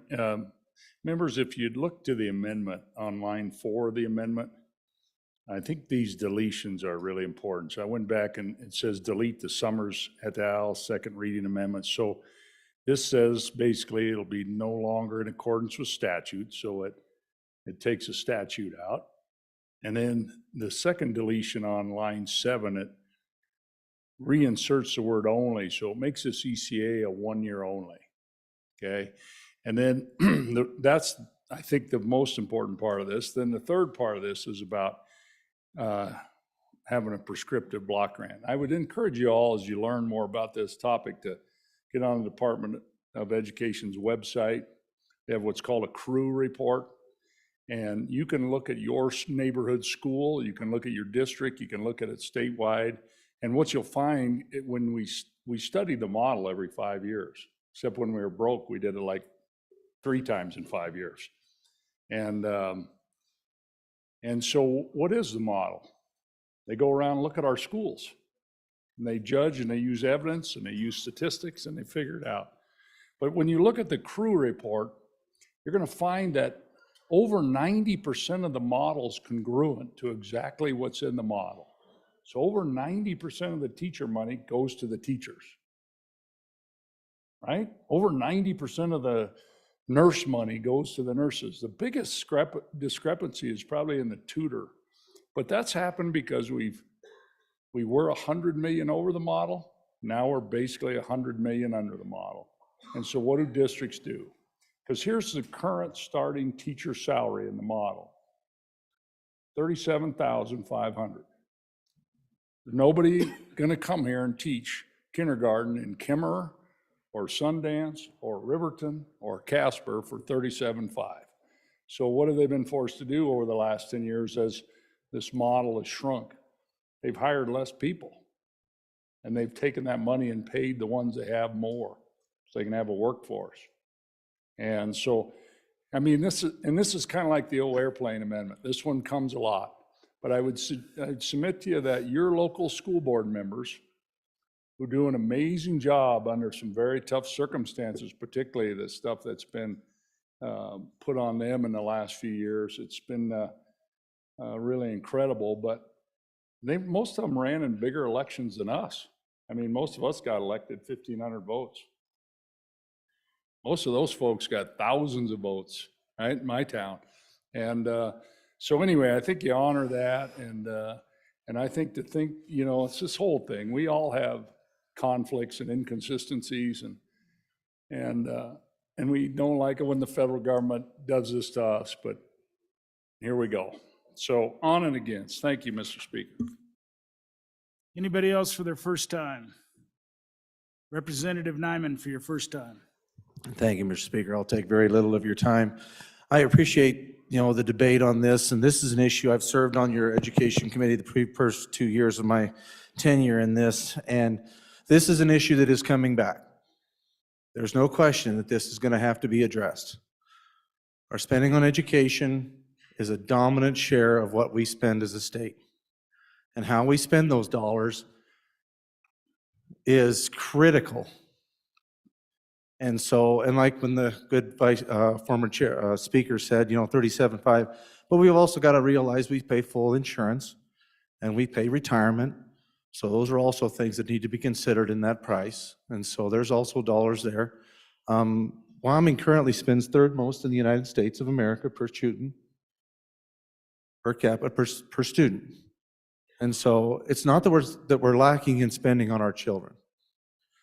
I think the issue we're trying to get to here, and with all due respect, I don't believe that this amendment's going to get to that because it is a larger issue, is are the dollars going to where they need to go to in an efficient manner? I hear a lot from people, and they're not willing to say it because they're afraid of repercussions, is that we're given money, but they don't make it to the teachers in the classrooms.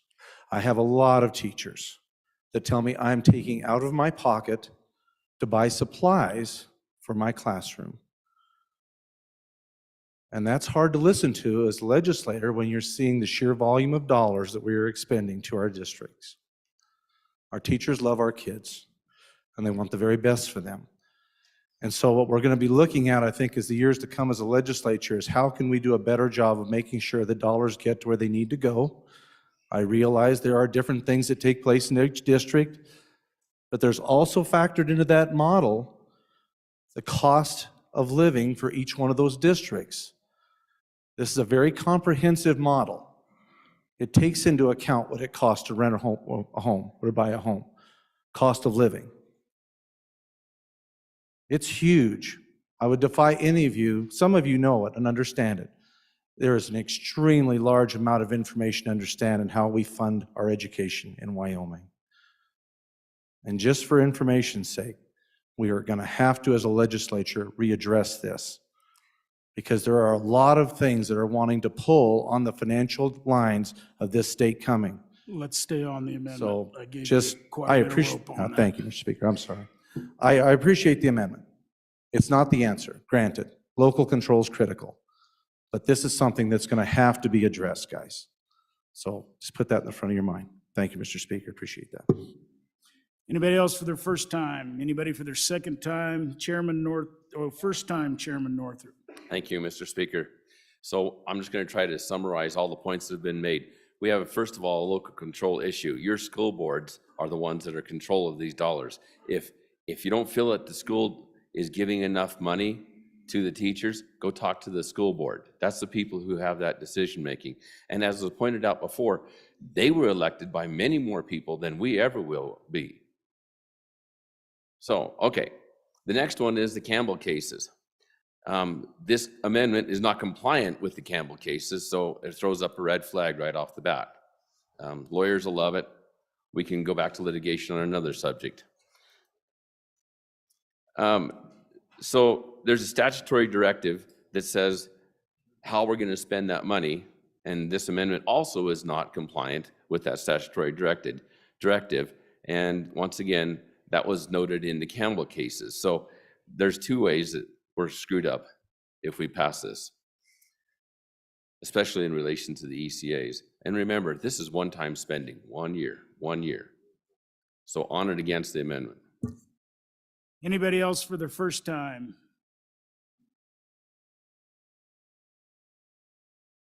I'm hoping he's going to the restroom, but no. Representative Davis. Mr. Speaker, this will be a short one. I just can relate back to when I was a child. I used to have to take 3 lead pencils to school. Now, I seen the list that the teacher sent home for my granddaughters to go to school. And my gosh, what has happened to that funding? You know, when our parents are having to put forth these dollars to send back to school for our children to be educated with, and the money that we spend. So I agree with the chairman or the majority floor leader. This has to be reevaluated sooner or later, hopefully sooner. Representative Ottman for your first time. Thank you, Mr. Speaker. And just a point. according to some statistics, as of December 27th, 2022, the average entry-level teacher in elementary begins at $37,631. A high school teacher, $57,000, and the mean wage, the average wages are $45,000 to $69,700. So while I won't say whether it's too much or too little, it's just that it is a bit more than we might think. Thank you. Please stay on the amendment from here on. Anybody else for their first time? Anybody for their second time before the bringer? Representative Heiner, bring us home. Thank you, Mr. Speaker. I will try to do that. We've heard a good debate, and I appreciate that. I heard that we're trying to micromanage here, but if you recall, the ECA is full of, tens, 70, well, I don't know what it is now, but say $70 million for lack of my knowledge. If we were trying to stay away from micromanaging, why did we split it up into these categories and stipulate to the third decimal place how much would be in each category? Is that micromanaging? Or should we just give them one block grant of $70 million and split it up by school districts? So I think the intent here is being missed. I'm not trying to micromanage. What I'm trying to do is ensure that everybody gets what we're intending them to get. So when we go home and our school employees come to us and say, well, you said I was going to get a 5% raise and I only got a 4% raise. Then you can say, well, you've got an answer for that. That's what happened last year when I came home and I said, well, you're going to get a 6.2% raise as a state employee, and some of them didn't get that. And I didn't know how to answer that. And now we're starting to hear what happened. Monday, we heard what happened. I didn't have the answer until Monday. I want to ensure that all the employees in the school districts get a raise that we're promising them as we leave these chambers. And that's all it's about. It's not micromanaging. It's just trying to keep everyone in their lane. So I would encourage you to vote an aye for this support. We support our school districts. Nobody's denying that. But make sure that it's accountable as we have proposed. Thank you very much, Speaker. All those in favor of third reading amendment number 32 to House Bill 1 signify by saying aye. Aye. All those opposed? No. Third reading amendment number 32 to House Bill 1 has failed.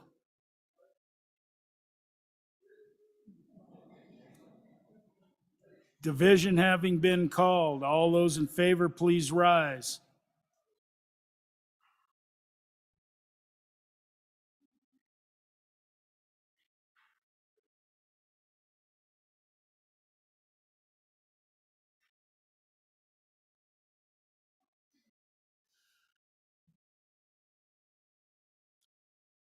All those opposed, please rise.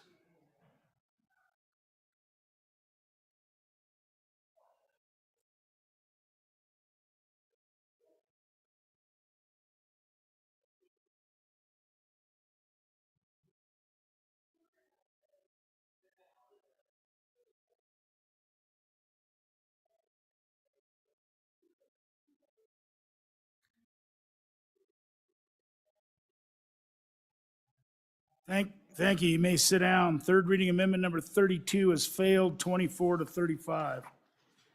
The next amendment for our consideration is third reading amendment number 33. Representative Harrelson. Thank you, Mr. Speaker. I withdraw third reading amendment number 33 from House Bill number 1. And just want to give a little bit of perspective. If we do 10 minutes per amendment, we're here for another 3.5 hours. But I just eliminated my 10 minutes. Thank you, Representative Harrelson, for withdrawing third reading amendment number 33. The next amendment for our consideration is Third reading amendment number 10, Representative Nicholas.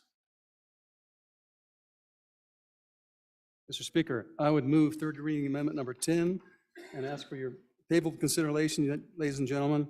So folks, this is just a cleanup. The brought to me by our good folks of the LSO to clean up this particular line on the, that basically says we're inserting this appropriation in one full-time equivalent position shall only be effective if the Senate File 174 is enacted into law. So you may recall that this funds that position if the charter bill comes through. I thought he did. But if the charter bill doesn't come through, we don't need to fund the position. So it's just a simple cleanup, so. Chairman Nicholas, would you make sure you move that?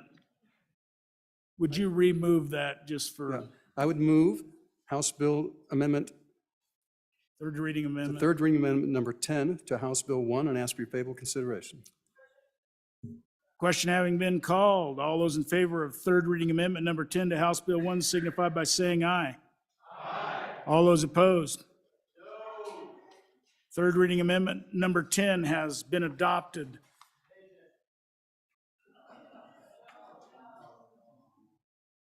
Third division having been called, all those in favor of third reading amendment number 10, please stand.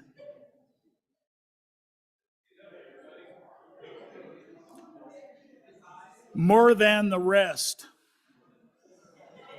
Third reading amendment number 10 has been adopted.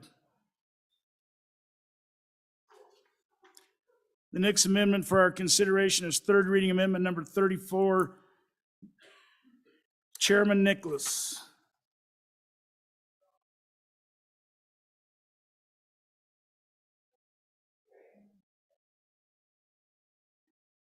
Thank you, Mr. Chairman. I would move third reading amendment number 34 to House Bill 1 and ask for your favorable consideration. So ladies and gentlemen, this is a budget balancer. It really doesn't do anything other than make sufficient funds available. So depending on what happens between the houses and what in conference, that there's sufficient money on the high end and the low end to cover the actions of both bodies. And so if you read the red letters, it says, no later than June 30, 2023, the state auditor shall transfer $2,500,000 from the general fund to the Wyoming's Tomorrow. Oops, I'm reading the wrong one. Let me take that back. Okay. For the Wyoming's Tomorrow Scholarship Expenditure Account. No, that is not right.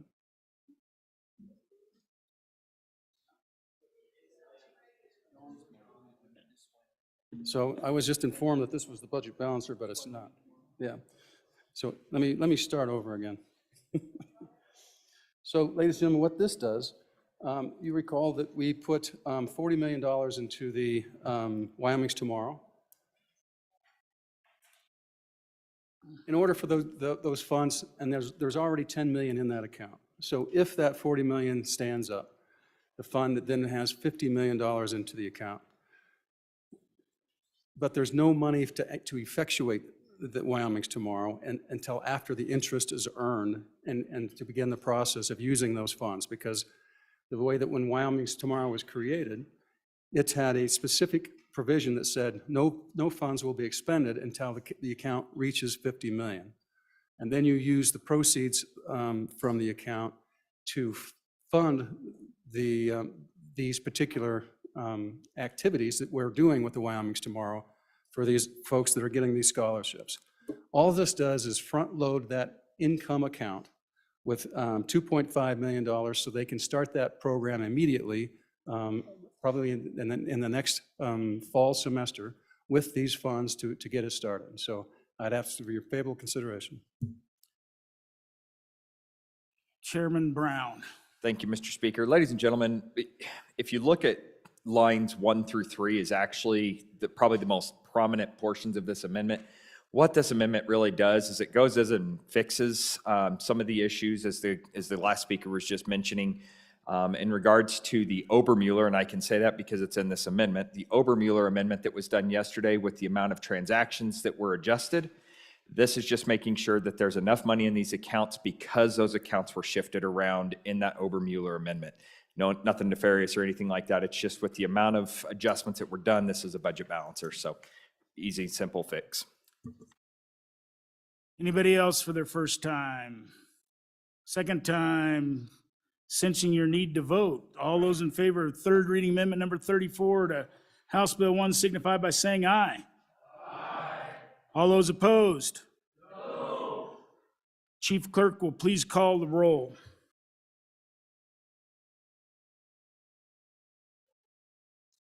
Ellerman? Allred? Andrew? Angelos? Banks? Bear? Berger? Brown? Burkhart? Byron? Byron?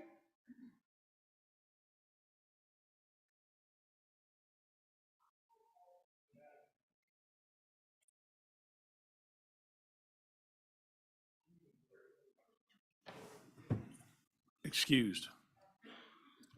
Chadwick? Chestick? Clouston? Conrad? Crago? Davis? Eklund? Haroldson? Harshman? Heiner? Heiner? Henderson? Hornock? Jennings? Knapp? Larson Lloyd? Larson JT? Lawley? Locke? Nyman? Newsom excused. Nicholas? Nemec? Northrup? Oakley? Obermuller? O'Hearn? Olson? Ottman? Pendergraft? Penn? Provenza? Rodriguez Williams? Rodriguez Williams?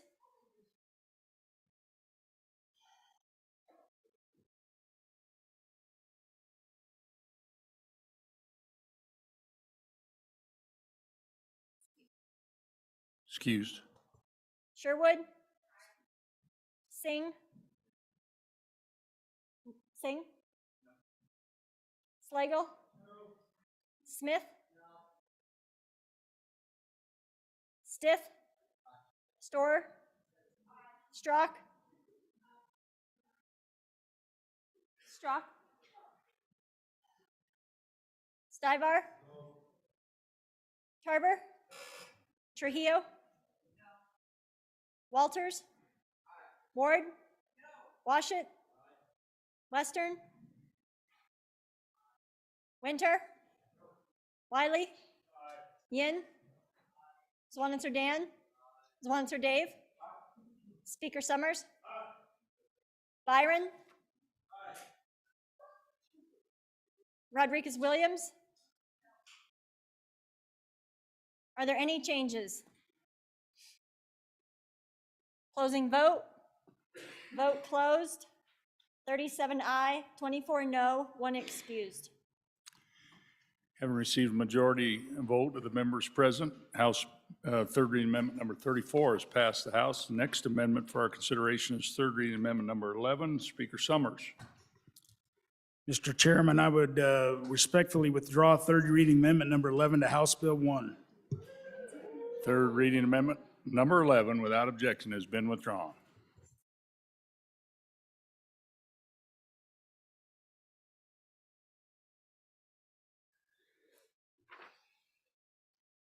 I think that chairman just took my good pen. Yeah, point of order on there. All right.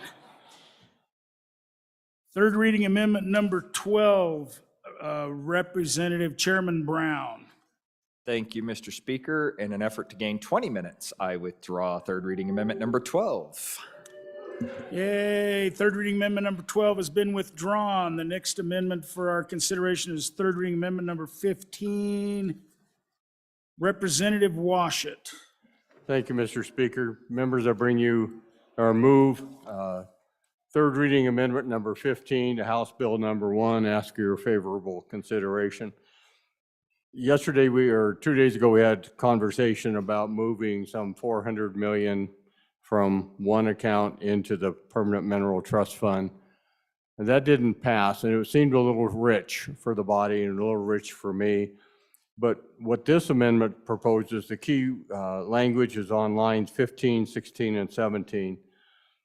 You'll remember that there was $160 million added to some funds in section 327 or 325 that would allow for matching funds for a variety of projects.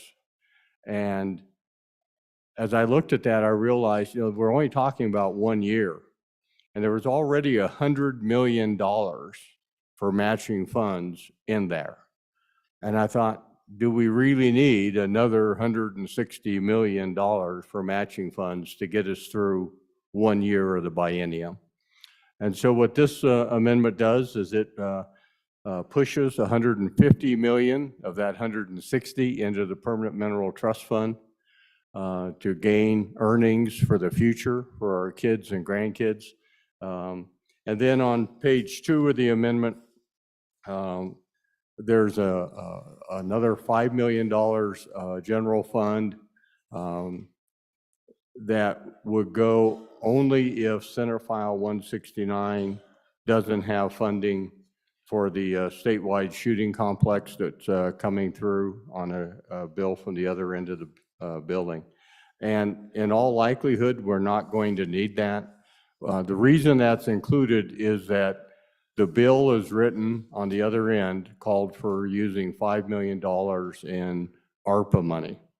And there's a couple of concerns. One is maybe ARPA may not be eligible to be used for that purpose, or number two, the timeliness. The ARPA money has to be spent by a certain deadline, and we may not be ready to spend it when that ARPA money expires. So this sets up a situation where if there's funding arranged in Senate File 169 when it arrives and is available to actually be used, then there's a dollar for dollar discount. Here, we don't use this money. If there is a lack of money in that bill when it gets here, we have $5 million general fund set aside for that purpose. So I encourage your aye vote. We're going to put a lot of money in savings for the long-term future, and maybe have some money set aside just in case the Senate bill needs it. So please vote aye. All those in favor of third reading amendment number 15 to House Bill 1 signify by saying aye. Aye. All those opposed? Chief Clerk, please call the roll.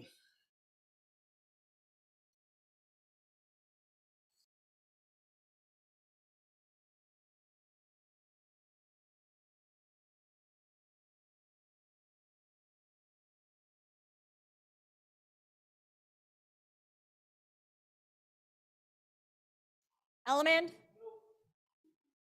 Allred? Andrew? Angelos? Banks? Bear? Berger? Brown? Burkhart? Byron? Chadwick? Chestick? Clauston? Conrad? Crago? Davis? Eklund? Haroldson? Harshman? Heiner? Henderson? Hornock? Jennings? Knapp? Larson Lloyd? Larson JT? Lawley? Locke? Nyman? Newsom excused. Nicholas? Nemec? Northrup? Oakley? Obermueller? O'Hearn? Olson? Ottman? Pendergraft? Penn? Provenza? Rodriguez-Williams? Sherwood? Singh? Slagle? Smith? Stith? Storer? Strock?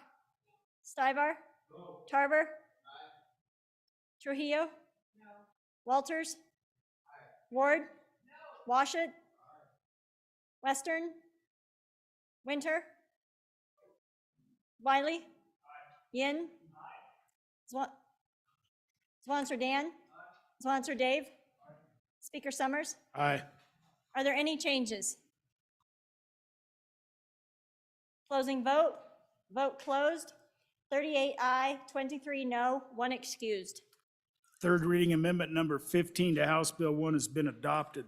The next amendment for our consideration is third reading amendment number 35, Representative Heiner. Thank you, Mr. Speaker. I respectfully withdraw third reading amendment number 35 to House Bill number 1. Yay. Third reading amendment number 35 to House Bill 1 has been withdrawn. The next amendment for our consideration is third reading amendment number 36, Representative Nicholas. Thank you, Mr. Speaker. I would move third reading amendment number 36 to House Bill 1. And ladies and gentlemen, I ask for your favorable consideration. It looks rather complicated, but at the end of the day, it's really not. It does three things. It moves money around so that we can use the right accounts to put the money in the right places. And that has to do with how much you put into the reserve accounts versus how much you can put in the common schools permanent account. So first thing it does in the first part, page 1, that the first component of this puts $150 million in the common schools permanent fund. And so we're saving $150 million into the permanent fund. And then if you go over to page 2, and it's the other primary thing it does, it takes after moving funds into the reserve account, it moves $350 million into the reserve account from the accounts that you can use these dollars from that are basically the FMR swap dollars and the money that is in the school side that is non-restricted. And so that's the purpose of the middle of this bill, that basically lines 24 on page 1 over to lines 20 on page 2. But in essence, what this does, ladies and gentlemen, it takes the education side of House Bill 89 that we've been talking about, and that component of it, and puts that into the reserve account and makes the reserve account roughly 5 times the spending policy. So I'd be happy to answer any questions and ask for your aye vote.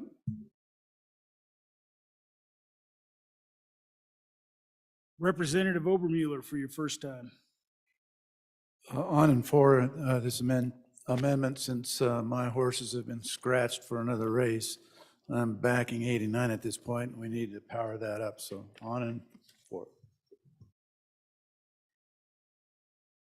Chairman Harshman for your Thank you, Mr. first Speaker. time. On and for the amendment, but I just want to comment a minute where we're going. I just, and I didn't know about this till I kind of trying to stay a couple amendments. But the good representative from Casper who previously spoke at this mic. So what we're trying to do, and I can't use props, but I can use my hands. And we have this big permanent fund, and we have a smaller reserve. They're invested differently. What we want to do is make this bigger, and eventually they kind of joined. And I first saw this concept by the good representative from Casper who spoke at this mic. We were 2:30 in the afternoon, little coffee, iced tea break at a local restaurant. And he showed me this picture. It was a square box, same thing I'm trying to show you with my hands with the line down. And it's really going to be an accounting issue. They'll all be invested the same, but part of this, we got to grow that reserve account. And there's a constitutional path to get to this too. There's 2 paths. And they are not in conflict with each other. The constitutional one will come, I think, to this state eventually. But that's going to be a longer time. And it's going to take at least a couple of years. And we have this one-time boom, and we can save it and be really smart. And we can take then this opportunity cost is $100 million a year. And that's not more spending. That's growing the corpus more, 100 million more a year, just by increasing the reserves. We can invest it for a total rate of return. Because right now the common school account's invested for income. It's got a 5% guarantee, and so we want to be able to move that. But I want to thank the good representative. He pulled his horse out of the race.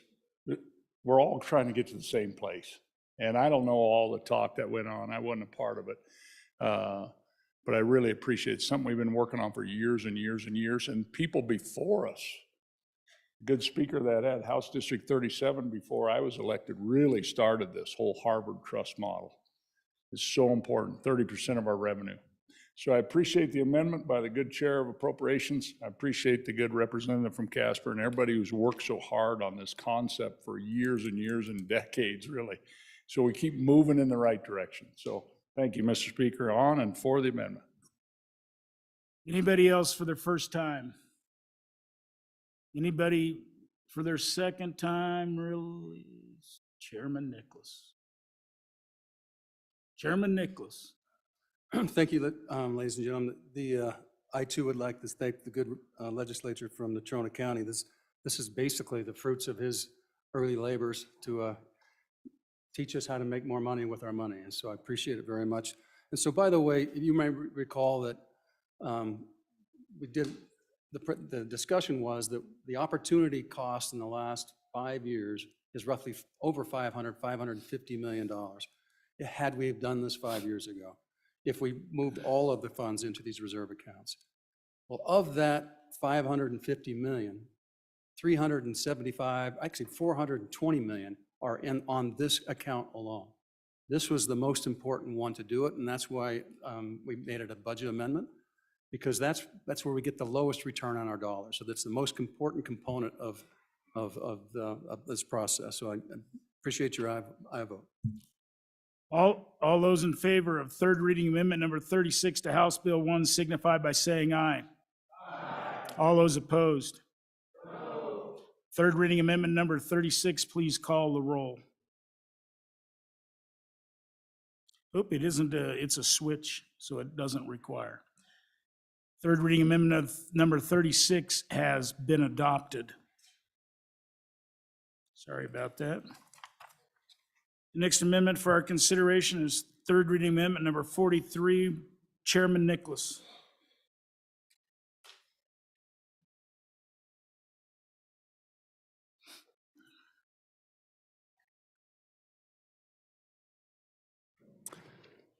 Thank you, ladies and gentlemen. I would move third reading amendment number 43 to House Bill 1 and ask for your favorable consideration. This is a continuation of some of what we just accomplished. In essence, this is they take the Overmuller second reading amendment, and after that, we delete U and add an insert Y. And Y, if you go down there, you'll see that basically that just prevents the tips in the account. So that's all this does. Anybody want to talk?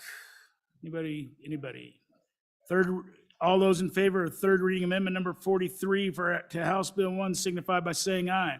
Aye. All those opposed? No. Third reading amendment number 43 has been adopted. The next amendment for our consideration is third reading amendment number 13. Chairman Burkhart.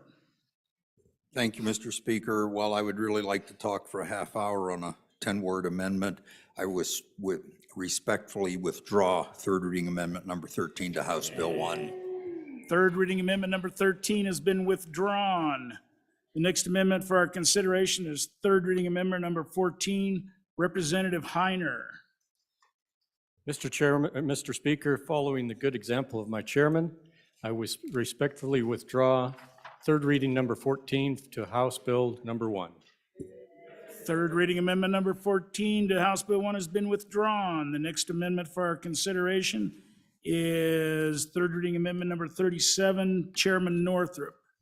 Thank you, Mr. Speaker. I'd like to move third reading amendment number 37 to House Bill 1, and we'll explain it. Okay, so this is enterprise inflation. We're talking about what has been inflated. We've all suffered from inflation. on the back page of the, I won't call it a cheat sheet, but it's the aid that we use. What is it? Summary sheet. There we go. Thank you. You'll see that number 13, 328 JEC adopted the governor's letter number 4, and that was to increase the cost of utilities, travel, food, and state facilities. Well, the community colleges are included in this, but that's only part of the story, because they've had property and casualty insurance go up, they've had unexpected escalators go up, and when you put all that together, last year's increase in inflation for them was $3.4 million. So there was also a bill sponsored by Joint Education that was in this body across the hall, and that has failed. And so that escalator that would take care of the inflation figure for the continuum has failed. And so now the community colleges are needing some more money to keep the escalator and keep their money buying the same amount. So therefore, I'm asking you to approve a $3.5 million addition into that account. Representative Stiff for your first time. Mr. Speaker, on in support of this amendment to take care of the community colleges, as of right now in this budget bill, with all of the action taken so far, we are saving $950 million. 950. So we're not spending like drunken sailors. If we are drunken sailors, those sailors are doing pretty good. Easy. And the spend is 547. This would raise it to about 550. So we'd still be saving much more, almost twice as much as we're spending. So on and for. Anybody else for their first time? Sensing your need to vote, all those in favor of third reading amendment number 37 to House Bill 1 signify by saying aye. Aye. All those opposed? No. Chief Clerk, please call the roll. Elliman? No. Allred? Aye. Andrew? No. Angelos? No. Banks? No. Bear? No. Berger? Aye. Brown? Aye. Burkhart? Byron? Aye. Chadwick? Aye. Chestick? Chestick? Aye. Clouston? Aye. Conrad? Aye. Crago? Aye. Davis? No. Eklund? Aye. Haroldson? No. Harshman? Heiner? No. Henderson? Aye. Hornock? No. Jennings? Knapp? No. Larson Lloyd? Aye. Larson JT? Aye. Lawley? Aye. Locke? No. Nyman? No. Newsom excused. Nicholas? No. Nemec? Aye. Northrup? Aye. Oakley? Aye. Obermuller? Aye. O'Hearn? Aye. Olson? Aye. Ottman? No. Pendergraft? No. Penn? No. Provenza? Aye. Rodriguez Williams? Sherwood? Aye. Singh? No. Slagle? No. Smith? Aye. Stiff? Aye. Storer? Aye. Strock? Stivar? No. Tarver? No. Trujillo? No. Walters? Aye. Ward? No. Washut? Aye. Western? Winter? Wiley? Aye. Yin? Aye. Zwaniter Dan? Aye. Zwaniter Dave? Aye. Speaker Summers? Aye. Are there any changes?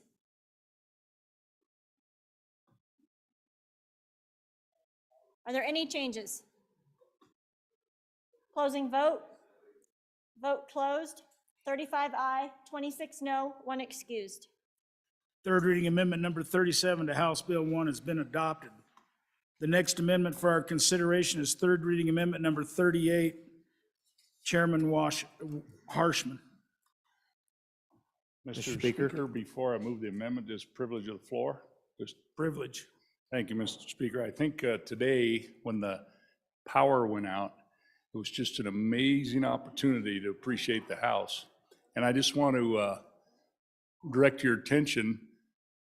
We've had, when I first came to the legislature, those were sealed up, the skylights. And then we had these fluorescent tubes.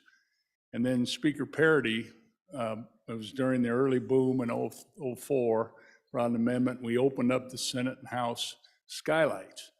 And I remember him talking about how you sit in here during the day and the sun will just change it. Well, during this renovation, we've got these backlights. Well, they went out today and they haven't come back on. And I don't know if you noticed, I got a picture texted to me by the good education chairman, but it's a different hue, you know, it just starts in the east and sets in the west, and it just has a different effect on this chamber.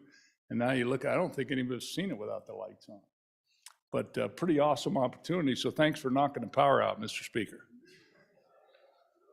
Okay, Mr. Speaker, back to this amendment. Mr. Speaker, my conversation with you, the good majority floor leader, the good majority whip, that this House Bill 4 will be heard next Monday. I'm going to withdraw this amendment. Thank you, Mr.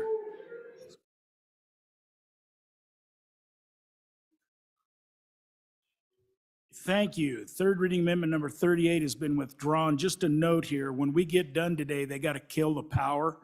So if you're thinking about your laptops have battery, if you're wondering why things are going to go off, they're going to go off because they got to reset stuff. So the next amendment for our consideration is third reading amendment number 16, Representative Davis.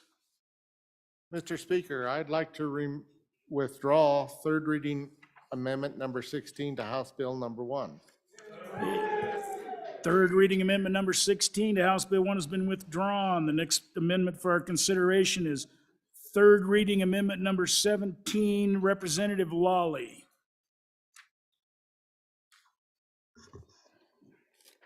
Thank you, Mr. Speaker. I move third reading amendment number 17 to House Bill number 1. Body, this is about the unmet housing needs and deals with the Northrum second reading amendment, as you can see. And I want to begin by saying that there's no doubt in my mind that we have some housing issues in Wyoming and that they need to be addressed. And as I'm learning the budget, and as we went through the budget, I began to note some places where there is additional money, so that is already there, and we don't need to appropriate. So I'm asking that 15 million be dropped down to 10 million, and I want to suggest to you some of those specific places that we already have available for this money and why I suggested dropping it down. First of all, remember that we recently, just maybe even as yesterday, I think, House Bill 185 gave a little bit of extra money to be distributed to local governments, which they could choose to use for this purpose. And one of the things about that possibility is there's varying degrees of need among the local governments in this issue. And then those local governments can decide if they want to use some of those extra funds for the purpose of infrastructure for the housing needs. Also, the Mineral Royalty Grant Program has $10 million in it. And it includes things like this for infrastructure, grants for local communities to develop infrastructure that they could access right now in order to begin to build that infrastructure for those housing needs. There's also, as you'll recall, we have already appropriated a lot of money to the business-ready communities in the Wyoming Business Council, and that's money, some of which could be used for this kind of infrastructure development.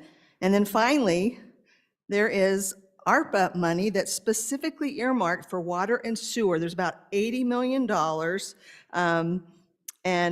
that's there for that. So again, we have some money out there to do this already, and it's actually already accessible right this minute and could be used. And so that's why I've suggested that we drop it down, and so I hope you will give favorable consideration to this amendment. Chairman Northrup, are you at a mic? I was. Thank you. Thank you, Mr. Speaker. $5 million is a pretty good haircut. I just got to say, on and against, I think that some of the housing needs that are out there in my community and your community and some of the other communities that are in the state are pretty demanding in order to keep us in a state of being readiness for the next round of development that's coming, and it's coming. Thank you. Representative, nope, I think Representative Locke for your first time. Thank you, Mr. Speaker. So I'm sorry, I'm just asking for clarification. Is this actually decreasing the ask by 5 million? Is that accurate? Anybody else for your first time? Representative Larson for your first time. That is correct. It goes from 15 million down to 10. General funds. Representative Sherwood for your first time. Thank you, Mr. Speaker.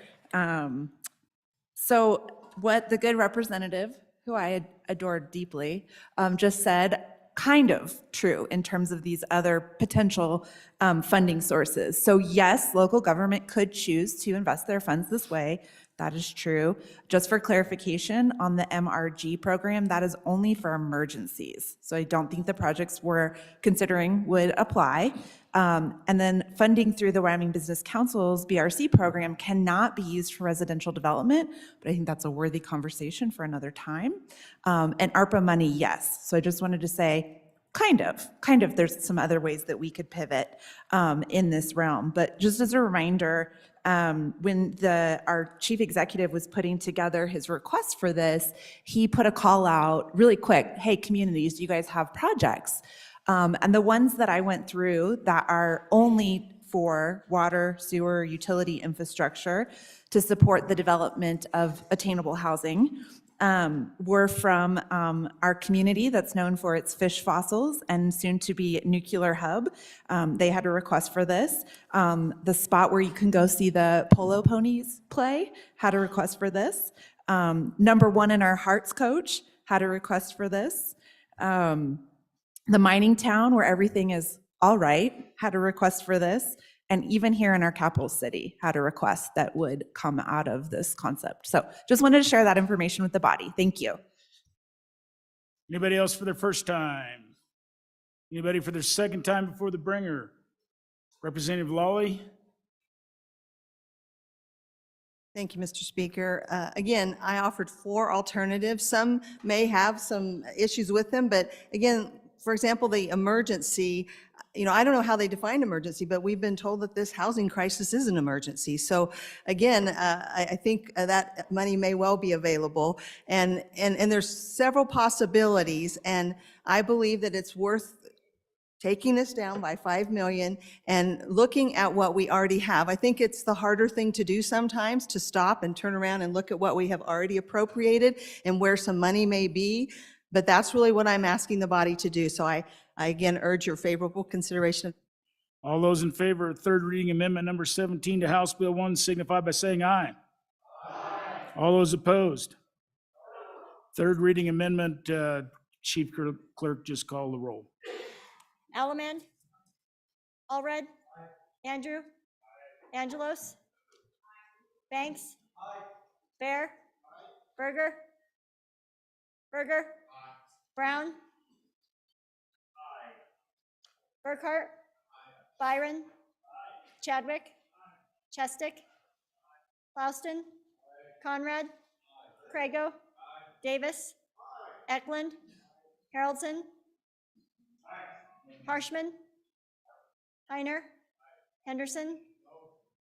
Hornock. Jennings. Knapp. Larson Lloyd. Larson JT. Lawley. Locke. Nyman. Newsom excused. Nicholas. Nemec. Northrup. Oakley. Obermuller. O'Hearn. Olson. Ottman. Pendergraft. Penn. Provenza. Rodriguez-Williams. Sherwood. Singh. Slagle. Smith. Stith. Storer. Strock. Stivar. Tarver. Trujillo. Walters. Ward. Washut. Western. Winter. Wiley. Yin. Zwanzer Dan. Zwanzer Dave. Speaker Summers. No. Are there any changes? Chestick. Aye to no. Further changes? Bear? Closing vote? Vote closed. 46 aye, 15 no, 1 excused. Third reading amendment number 17 to House Bill 1 has been adopted. The next amendment for our consideration is third reading amendment number 39, Representative Heiner. Mr. Speaker, I respectfully withdraw third reading amendment number 39 to House Bill number 1. Third reading amendment number 39 to House Bill 1 has been withdrawn. The next amendment for our consideration is third reading amendment number 40, Representative Bear. Thank you, Mr. Speaker. Although I would really like to debate this tonight, I do believe there's a Senate file coming that will have that opportunity in the near future, so I respectfully withdraw amendment number 40, third reading amendment number 40 to House Bill number 1. Third reading amendment number 40 has been withdrawn. The next amendment for our consideration is third reading amendment number 41. Chairman Zwanitzer. Thank you, Mr. Speaker. Move third reading amendment number 41. Ask for your favorable consideration. I am aware there's another bill out there, but because we have 70-some on general file, didn't know we were going to get to it for sure. So what this does, ladies and gentlemen, if you look up in front of the gallery, there's 2 open spaces, and one of those, we're hoping, you'll notice that this is a portion of that legislative bill, but if that bill doesn't make it, what I'm trying to do is ensure that the funding in that bill still goes to the legislature for the management, well, go to the Management Council and help us secure an artist and some murals for the House and Senate chambers, which I think is appropriate now that we've moved back into the chambers, and we could add some more Wyoming history and complete the project. So I would ask for your favorable aye vote. Representative Alleman. Mr. Speaker, Please. I don't know where we're going to stop. We got people who are hungry. We have people who can't pay their taxes. We have people that can't live. Inflation's killing them. Let's save the paintings for another day. Thank you. Anybody else for your first time? Anybody for your second time before the bringer? All those in favor of third reading amendment number 41 to House Bill 1 signify by saying aye. Aye. All those opposed? No. Third reading amendment number 41 to House Bill 1 has failed. Division having been called, all those in favor, please stand.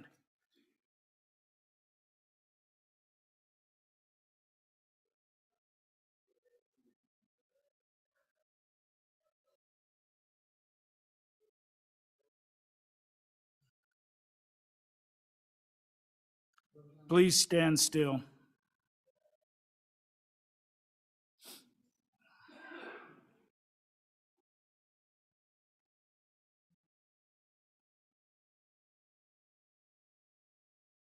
All those opposed, please stand. More than 19. Third reading amendment number 41 has failed. The next amendment for our consideration is third reading amendment number 42. Representative Northrup. Thank you, Mr. Speaker. I bring House Amendment number 42 to House Bill 1, third reading amendment. Oh, and I move it. Oh, I'm sorry. I forgot to move it. I just bring it. Okay. So I made a couple changes. First one, I want you to notice on line 8, it is now the Wyoming Community Development Authority that's going to be doing this study. And the second one is that the governor will be appointing the 3 non-legislative people who are going to be on this task force to study unmet needs. We put a lot of money into it. There's a lot of money out there. We have a lot of need for it, and I believe that it's time that we go ahead and put the rest of the money into a good plan so that we make sure that we spend it correctly, and that's the only way we're going to get it done rather than just willy-nilly throwing it around. So let's put these people to work. Anybody else for their first time? Anybody for their, okay. Representative Harrelson for your first time. Thank you, Mr. Speaker. So once again, guys, really the question is, do we run bills or do we run amendments? Because this is a bill and an amendment. Understand that we did some changes, but it's still creating. It's just changing the avenue by which we created it, but it's still creating a task force. And so, again, we're asking a policy. Do we have dates for final submitting of our bills and all those things for a reason, or do we just run it as a budget amendment in the 300 section? So, policy question we have to ask. Chairman Zwanitzer for Thank you, your Mr. first time. Speaker. In favor of the amendment, as many of you know, your Corporations Committee last interim did spend a year studying the topic, and based on discussions this morning in minerals, I believe there's going to be a request for another interim topic for a committee. I think it's a better approach just to do the task force, have some private industry on that task force, come up with some recommendations instead of, shipping it to another legislative committee for the interim and doing that process. I actually think this is more effective for the 2024 session to have this type of an investment with other players at the table besides just government on really what we need and how we can fix them. So I'd encourage support of the amendment. Representative Rodriguez-Williams. Thank you, Mr. Speaker. On and opposed to the amendment. There are some really large coalitions out there in the community that are addressing this issue in the private sector. And I've been invited to participate in Zoom presentations where they've presented potential legislation to address the issue and so forth. And so I think there are some statewide efforts out there that are handling it in the private issue, and I'll stand against the amendment. Anybody else for their first time? Anybody for their second time before the sponsor? Chairman Northrup. There's an unmet need in housing. A lot of that has to do with facilities. That's what this is. We're going to be spending the time and energy to figure out where we need to make dollars best spent on and for the amendment. All those in favor of third reading amendment number 42 to House Bill 1 signify by saying aye. Aye. All those opposed? No. Third reading amendment number 42 to House Bill 1 is passed. Division having been called, all those in favor, please rise.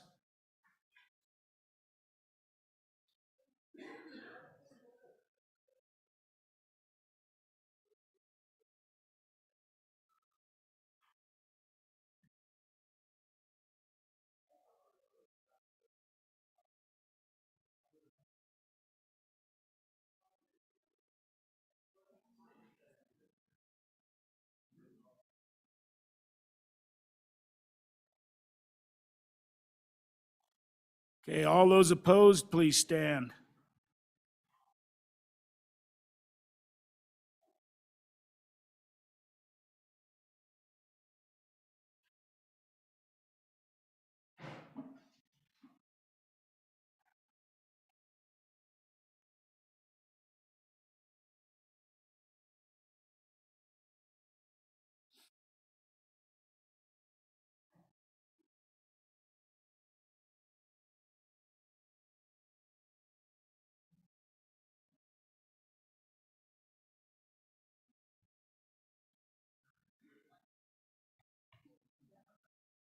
Third reading amendment number 42 to House Bill 1 fails 29-31. The next amendment for our consideration, do we have a 44? Because I don't have one up here. We did 44, that's right.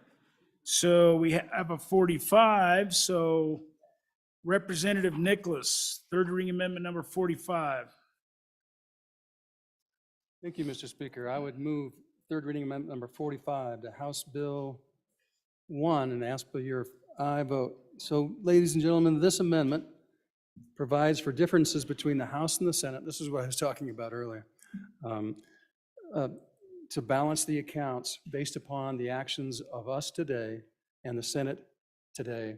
And so we call it the budget balancer. It just makes sure that there's funds available to take care of the actions on both sides. So if you look at the, if you just have a look at it, well, and you know, the other thing it does, it also addresses the possibility of what happens on all the bills that are on both sides of this house and that house.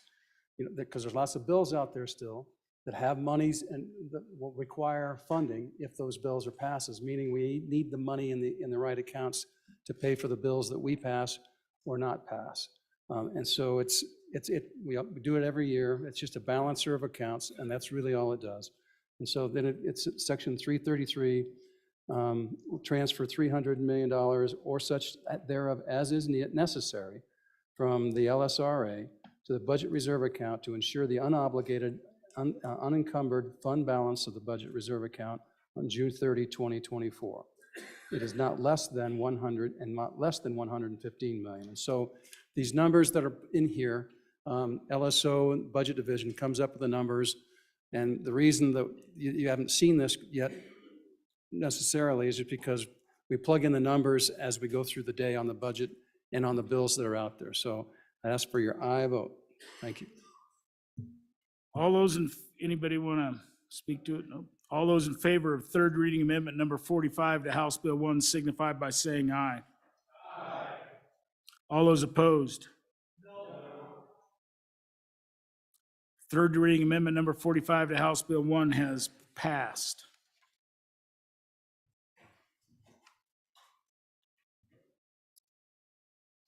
Third reading amendment number 46, Representative Nicholas. Representative Nicholas is the prime. There's nobody else on it. Mr. Speaker, I'll turn the explanation of, I would move House Bill. Can't do that, but he can be the second speaker. Just the technical corrections made. So I would move House Bill 46, third reading amendment. Third reading, or House Bill 46 of House Bill 1, and ask for your aye votes. Third reading amendment number 46, to House Bill 1. Third reading amendment number 46 to House Bill 1, ask for your aye consideration. So, ladies and gentlemen, these are the technical corrections that where our good folks in LSO have gone down through all of what we've done, the various agencies, and makes their technical corrections where they have a word wrong, they had to add a period, add a dot. I don't know if you have it in front of you or on your computer. I'm not going to walk through each one of them. I'll just ask for your aye consideration. All those in favor of third reading amendment number 46 to House Bill 1 signify by saying aye. Aye. All those opposed? No. Third reading amendment number 46 to House Bill 1 has passed. House Bill number 1, having been read 3 separate times, the question is, shall the bill pass? Chief Clerk, please call the roll. Allemand? No. Allred? Andrew? No. Angelos? No. Banks? No. Bear? No. Berger? Aye. Brown? Aye. Burkhart? Aye. Byron? Aye. Chadwick? Aye. Chestick? Aye. Clouston? Aye. Conrad? Aye. Crago? Aye. Davis? Aye. Eklund? Aye. Harrelson? No. Harshman? Aye. Heiner? No. Henderson? Aye. Hornock? No. Jennings? No. Knapp? No. Larson Lloyd? Aye. Larson JT? Aye. Lawley? Aye. Locke? No. Nyman? No. Newsom excused. Nicholas? Nicholas? Nemec? Northrup? Oakley? Obermueller? Can you gavel? O'Hearn? Olson? Ottman? Pendergraft? No. Penn? Provenza? Rodriguez Williams?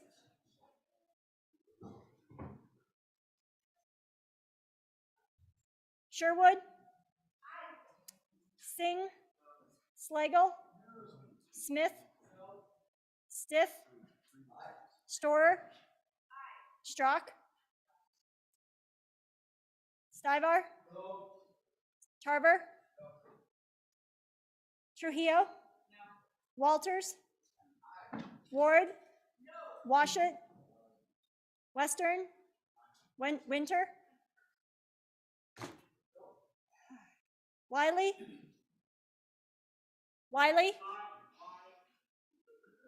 Yin. Zwanitzer Dan. Zwanitzer Dave. Speaker Summers. Are there any changes? Closing vote. Vote closed. 37 aye, 24 no, 1 excused. House Bill 1, having received the affirmative vote of the majority of the members elected to the House, House Bill 1 has passed the House. I want to take this opportunity to thank the Appropriations Committee. Could I get them all to come up to the front and stand up? I don't think, unless you've been on this committee and have went through the number of hours that these gentlemen and ladies and gentlemen have went through, that you'll understand the work involved. Representative Larson, please get up here. Representative Zwanitz or Representative Walters, all of you, please come to the front. Henderson. It is an incredible outlay of time. We may not agree with them on all they do, but they are the ones that ask the tough questions of every agency in this state and do the hard work for us. And I would just like all of you to rise and give them an ovation.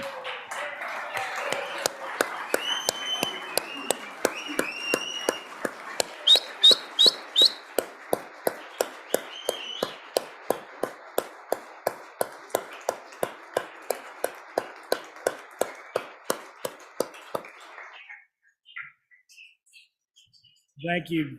Chairman Nicholas, please. Mike.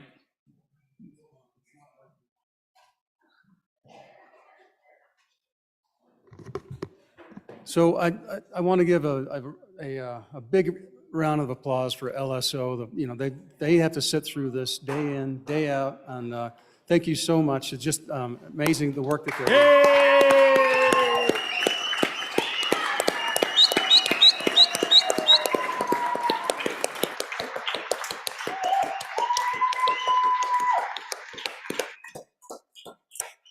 I don't know if we can drag any of them out. They might be staying put.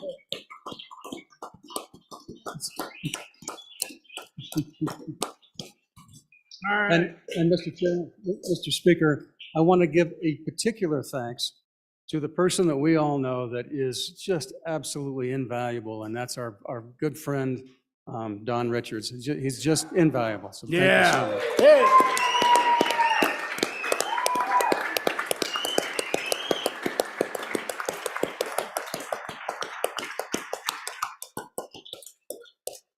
And so Mr. Speaker, now the process will be, we'll have a conference committee probably appointed next week. That's at least the current plan. The budget passed the Senate down the hall, and so we'll continue our debates and our discussions. There's always some things you lose and some things you gain in this process, and so hopefully we'll come out to a favorable conclusion on that, and we'll move on to our other 4 bills that come out of appropriations. So thank you, everybody.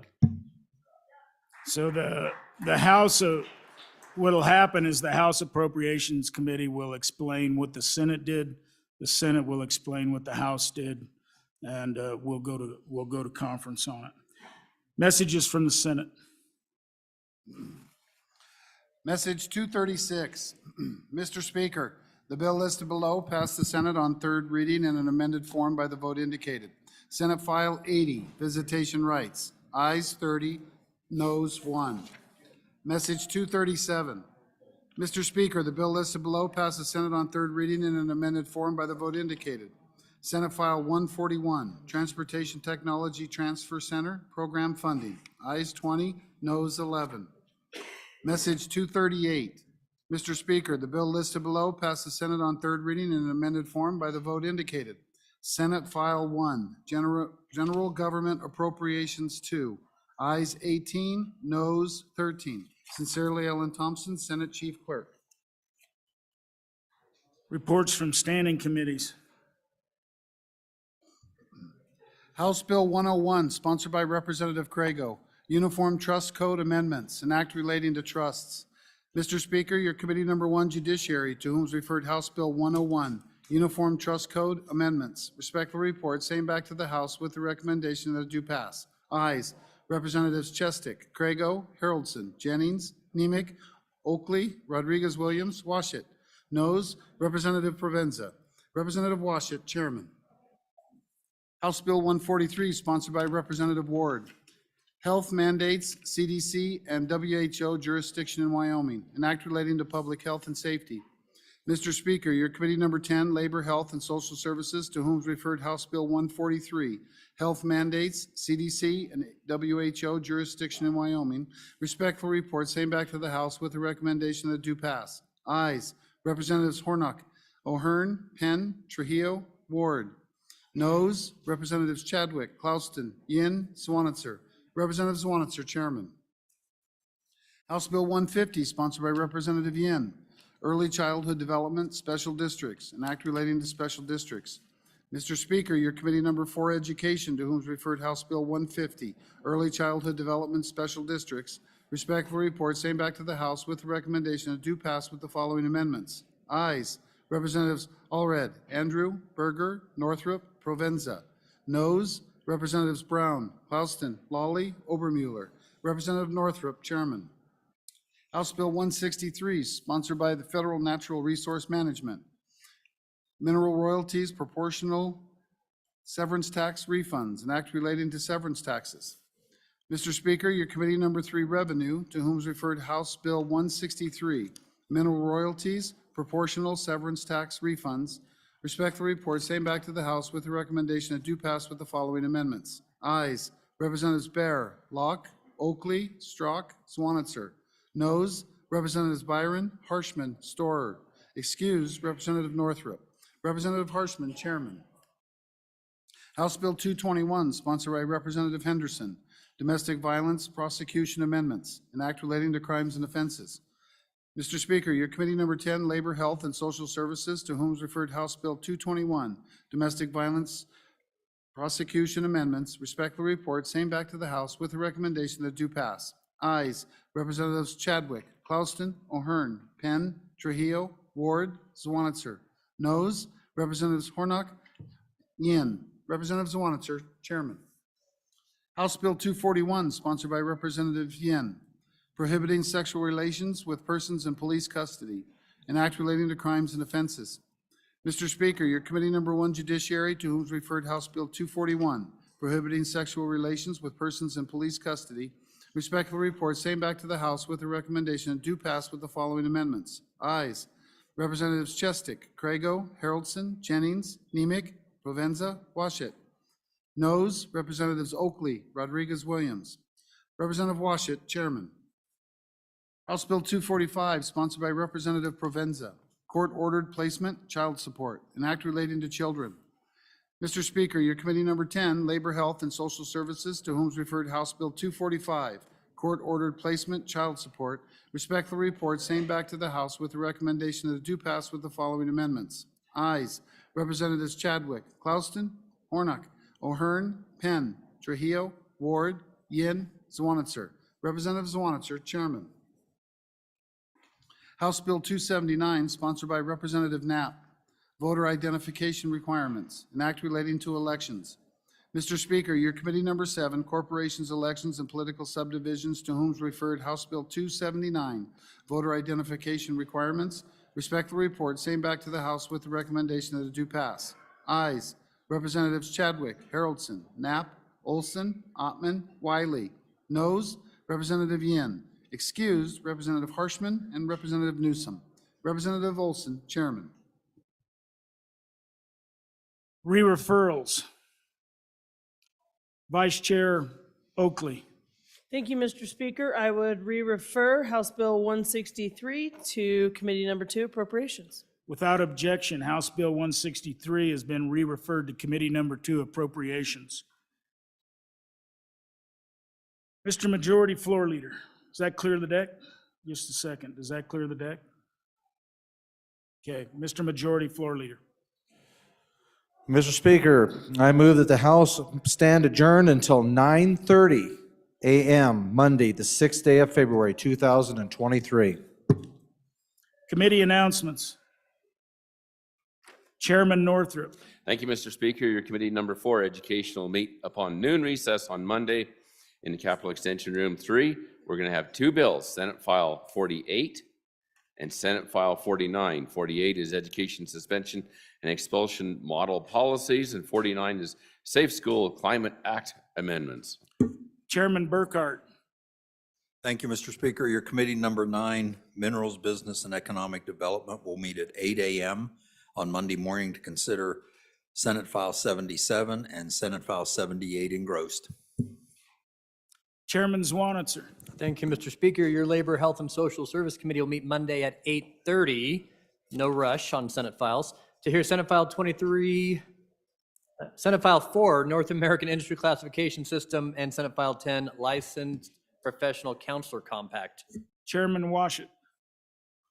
Thank you, Mr. Speaker. Your committee number 1, Judiciary, will meet for a briefing with our Senate counterparts at 7:30 in the historic Supreme Court chambers to hear an update on internet crimes against children and NIBR's compliance by law enforcement agencies. Again, that's at 7:30 Monday. And then at 8:25, we'll be in our meeting room to hear Senate File 23 and Senate File 24. Chairman Olson. Your House Corporations, Elections, and Political Subdivisions will meet upon noon recess on Monday to hear 2 bills, Senate File 2, Wyoming Telecommunications Act sunset date, and Senate File 13, the Bar and Grill Liquor License phase out. Chairman Nicholas. Thank you, Mr. Speaker. Your House Appropriations will meet on adjournment tonight to complete House Bill 105, 250, and also we have a re-referral House Bill 98 that we're hoping will get an explanation to us. And then on Monday, the 6th of February, on adjournment, we'll have Senate File 1 explanation, and then we'll hear Senate File 36. At noon, or afternoon recess on Monday, we'll have re-referrals of 163 and 162. I think that's it. You've heard the Majority Floor Leader's motion. All those in favor say aye. All those opposed, no. Motion carries. The House is adjourned until 9:30 a.m. February 6, 2023.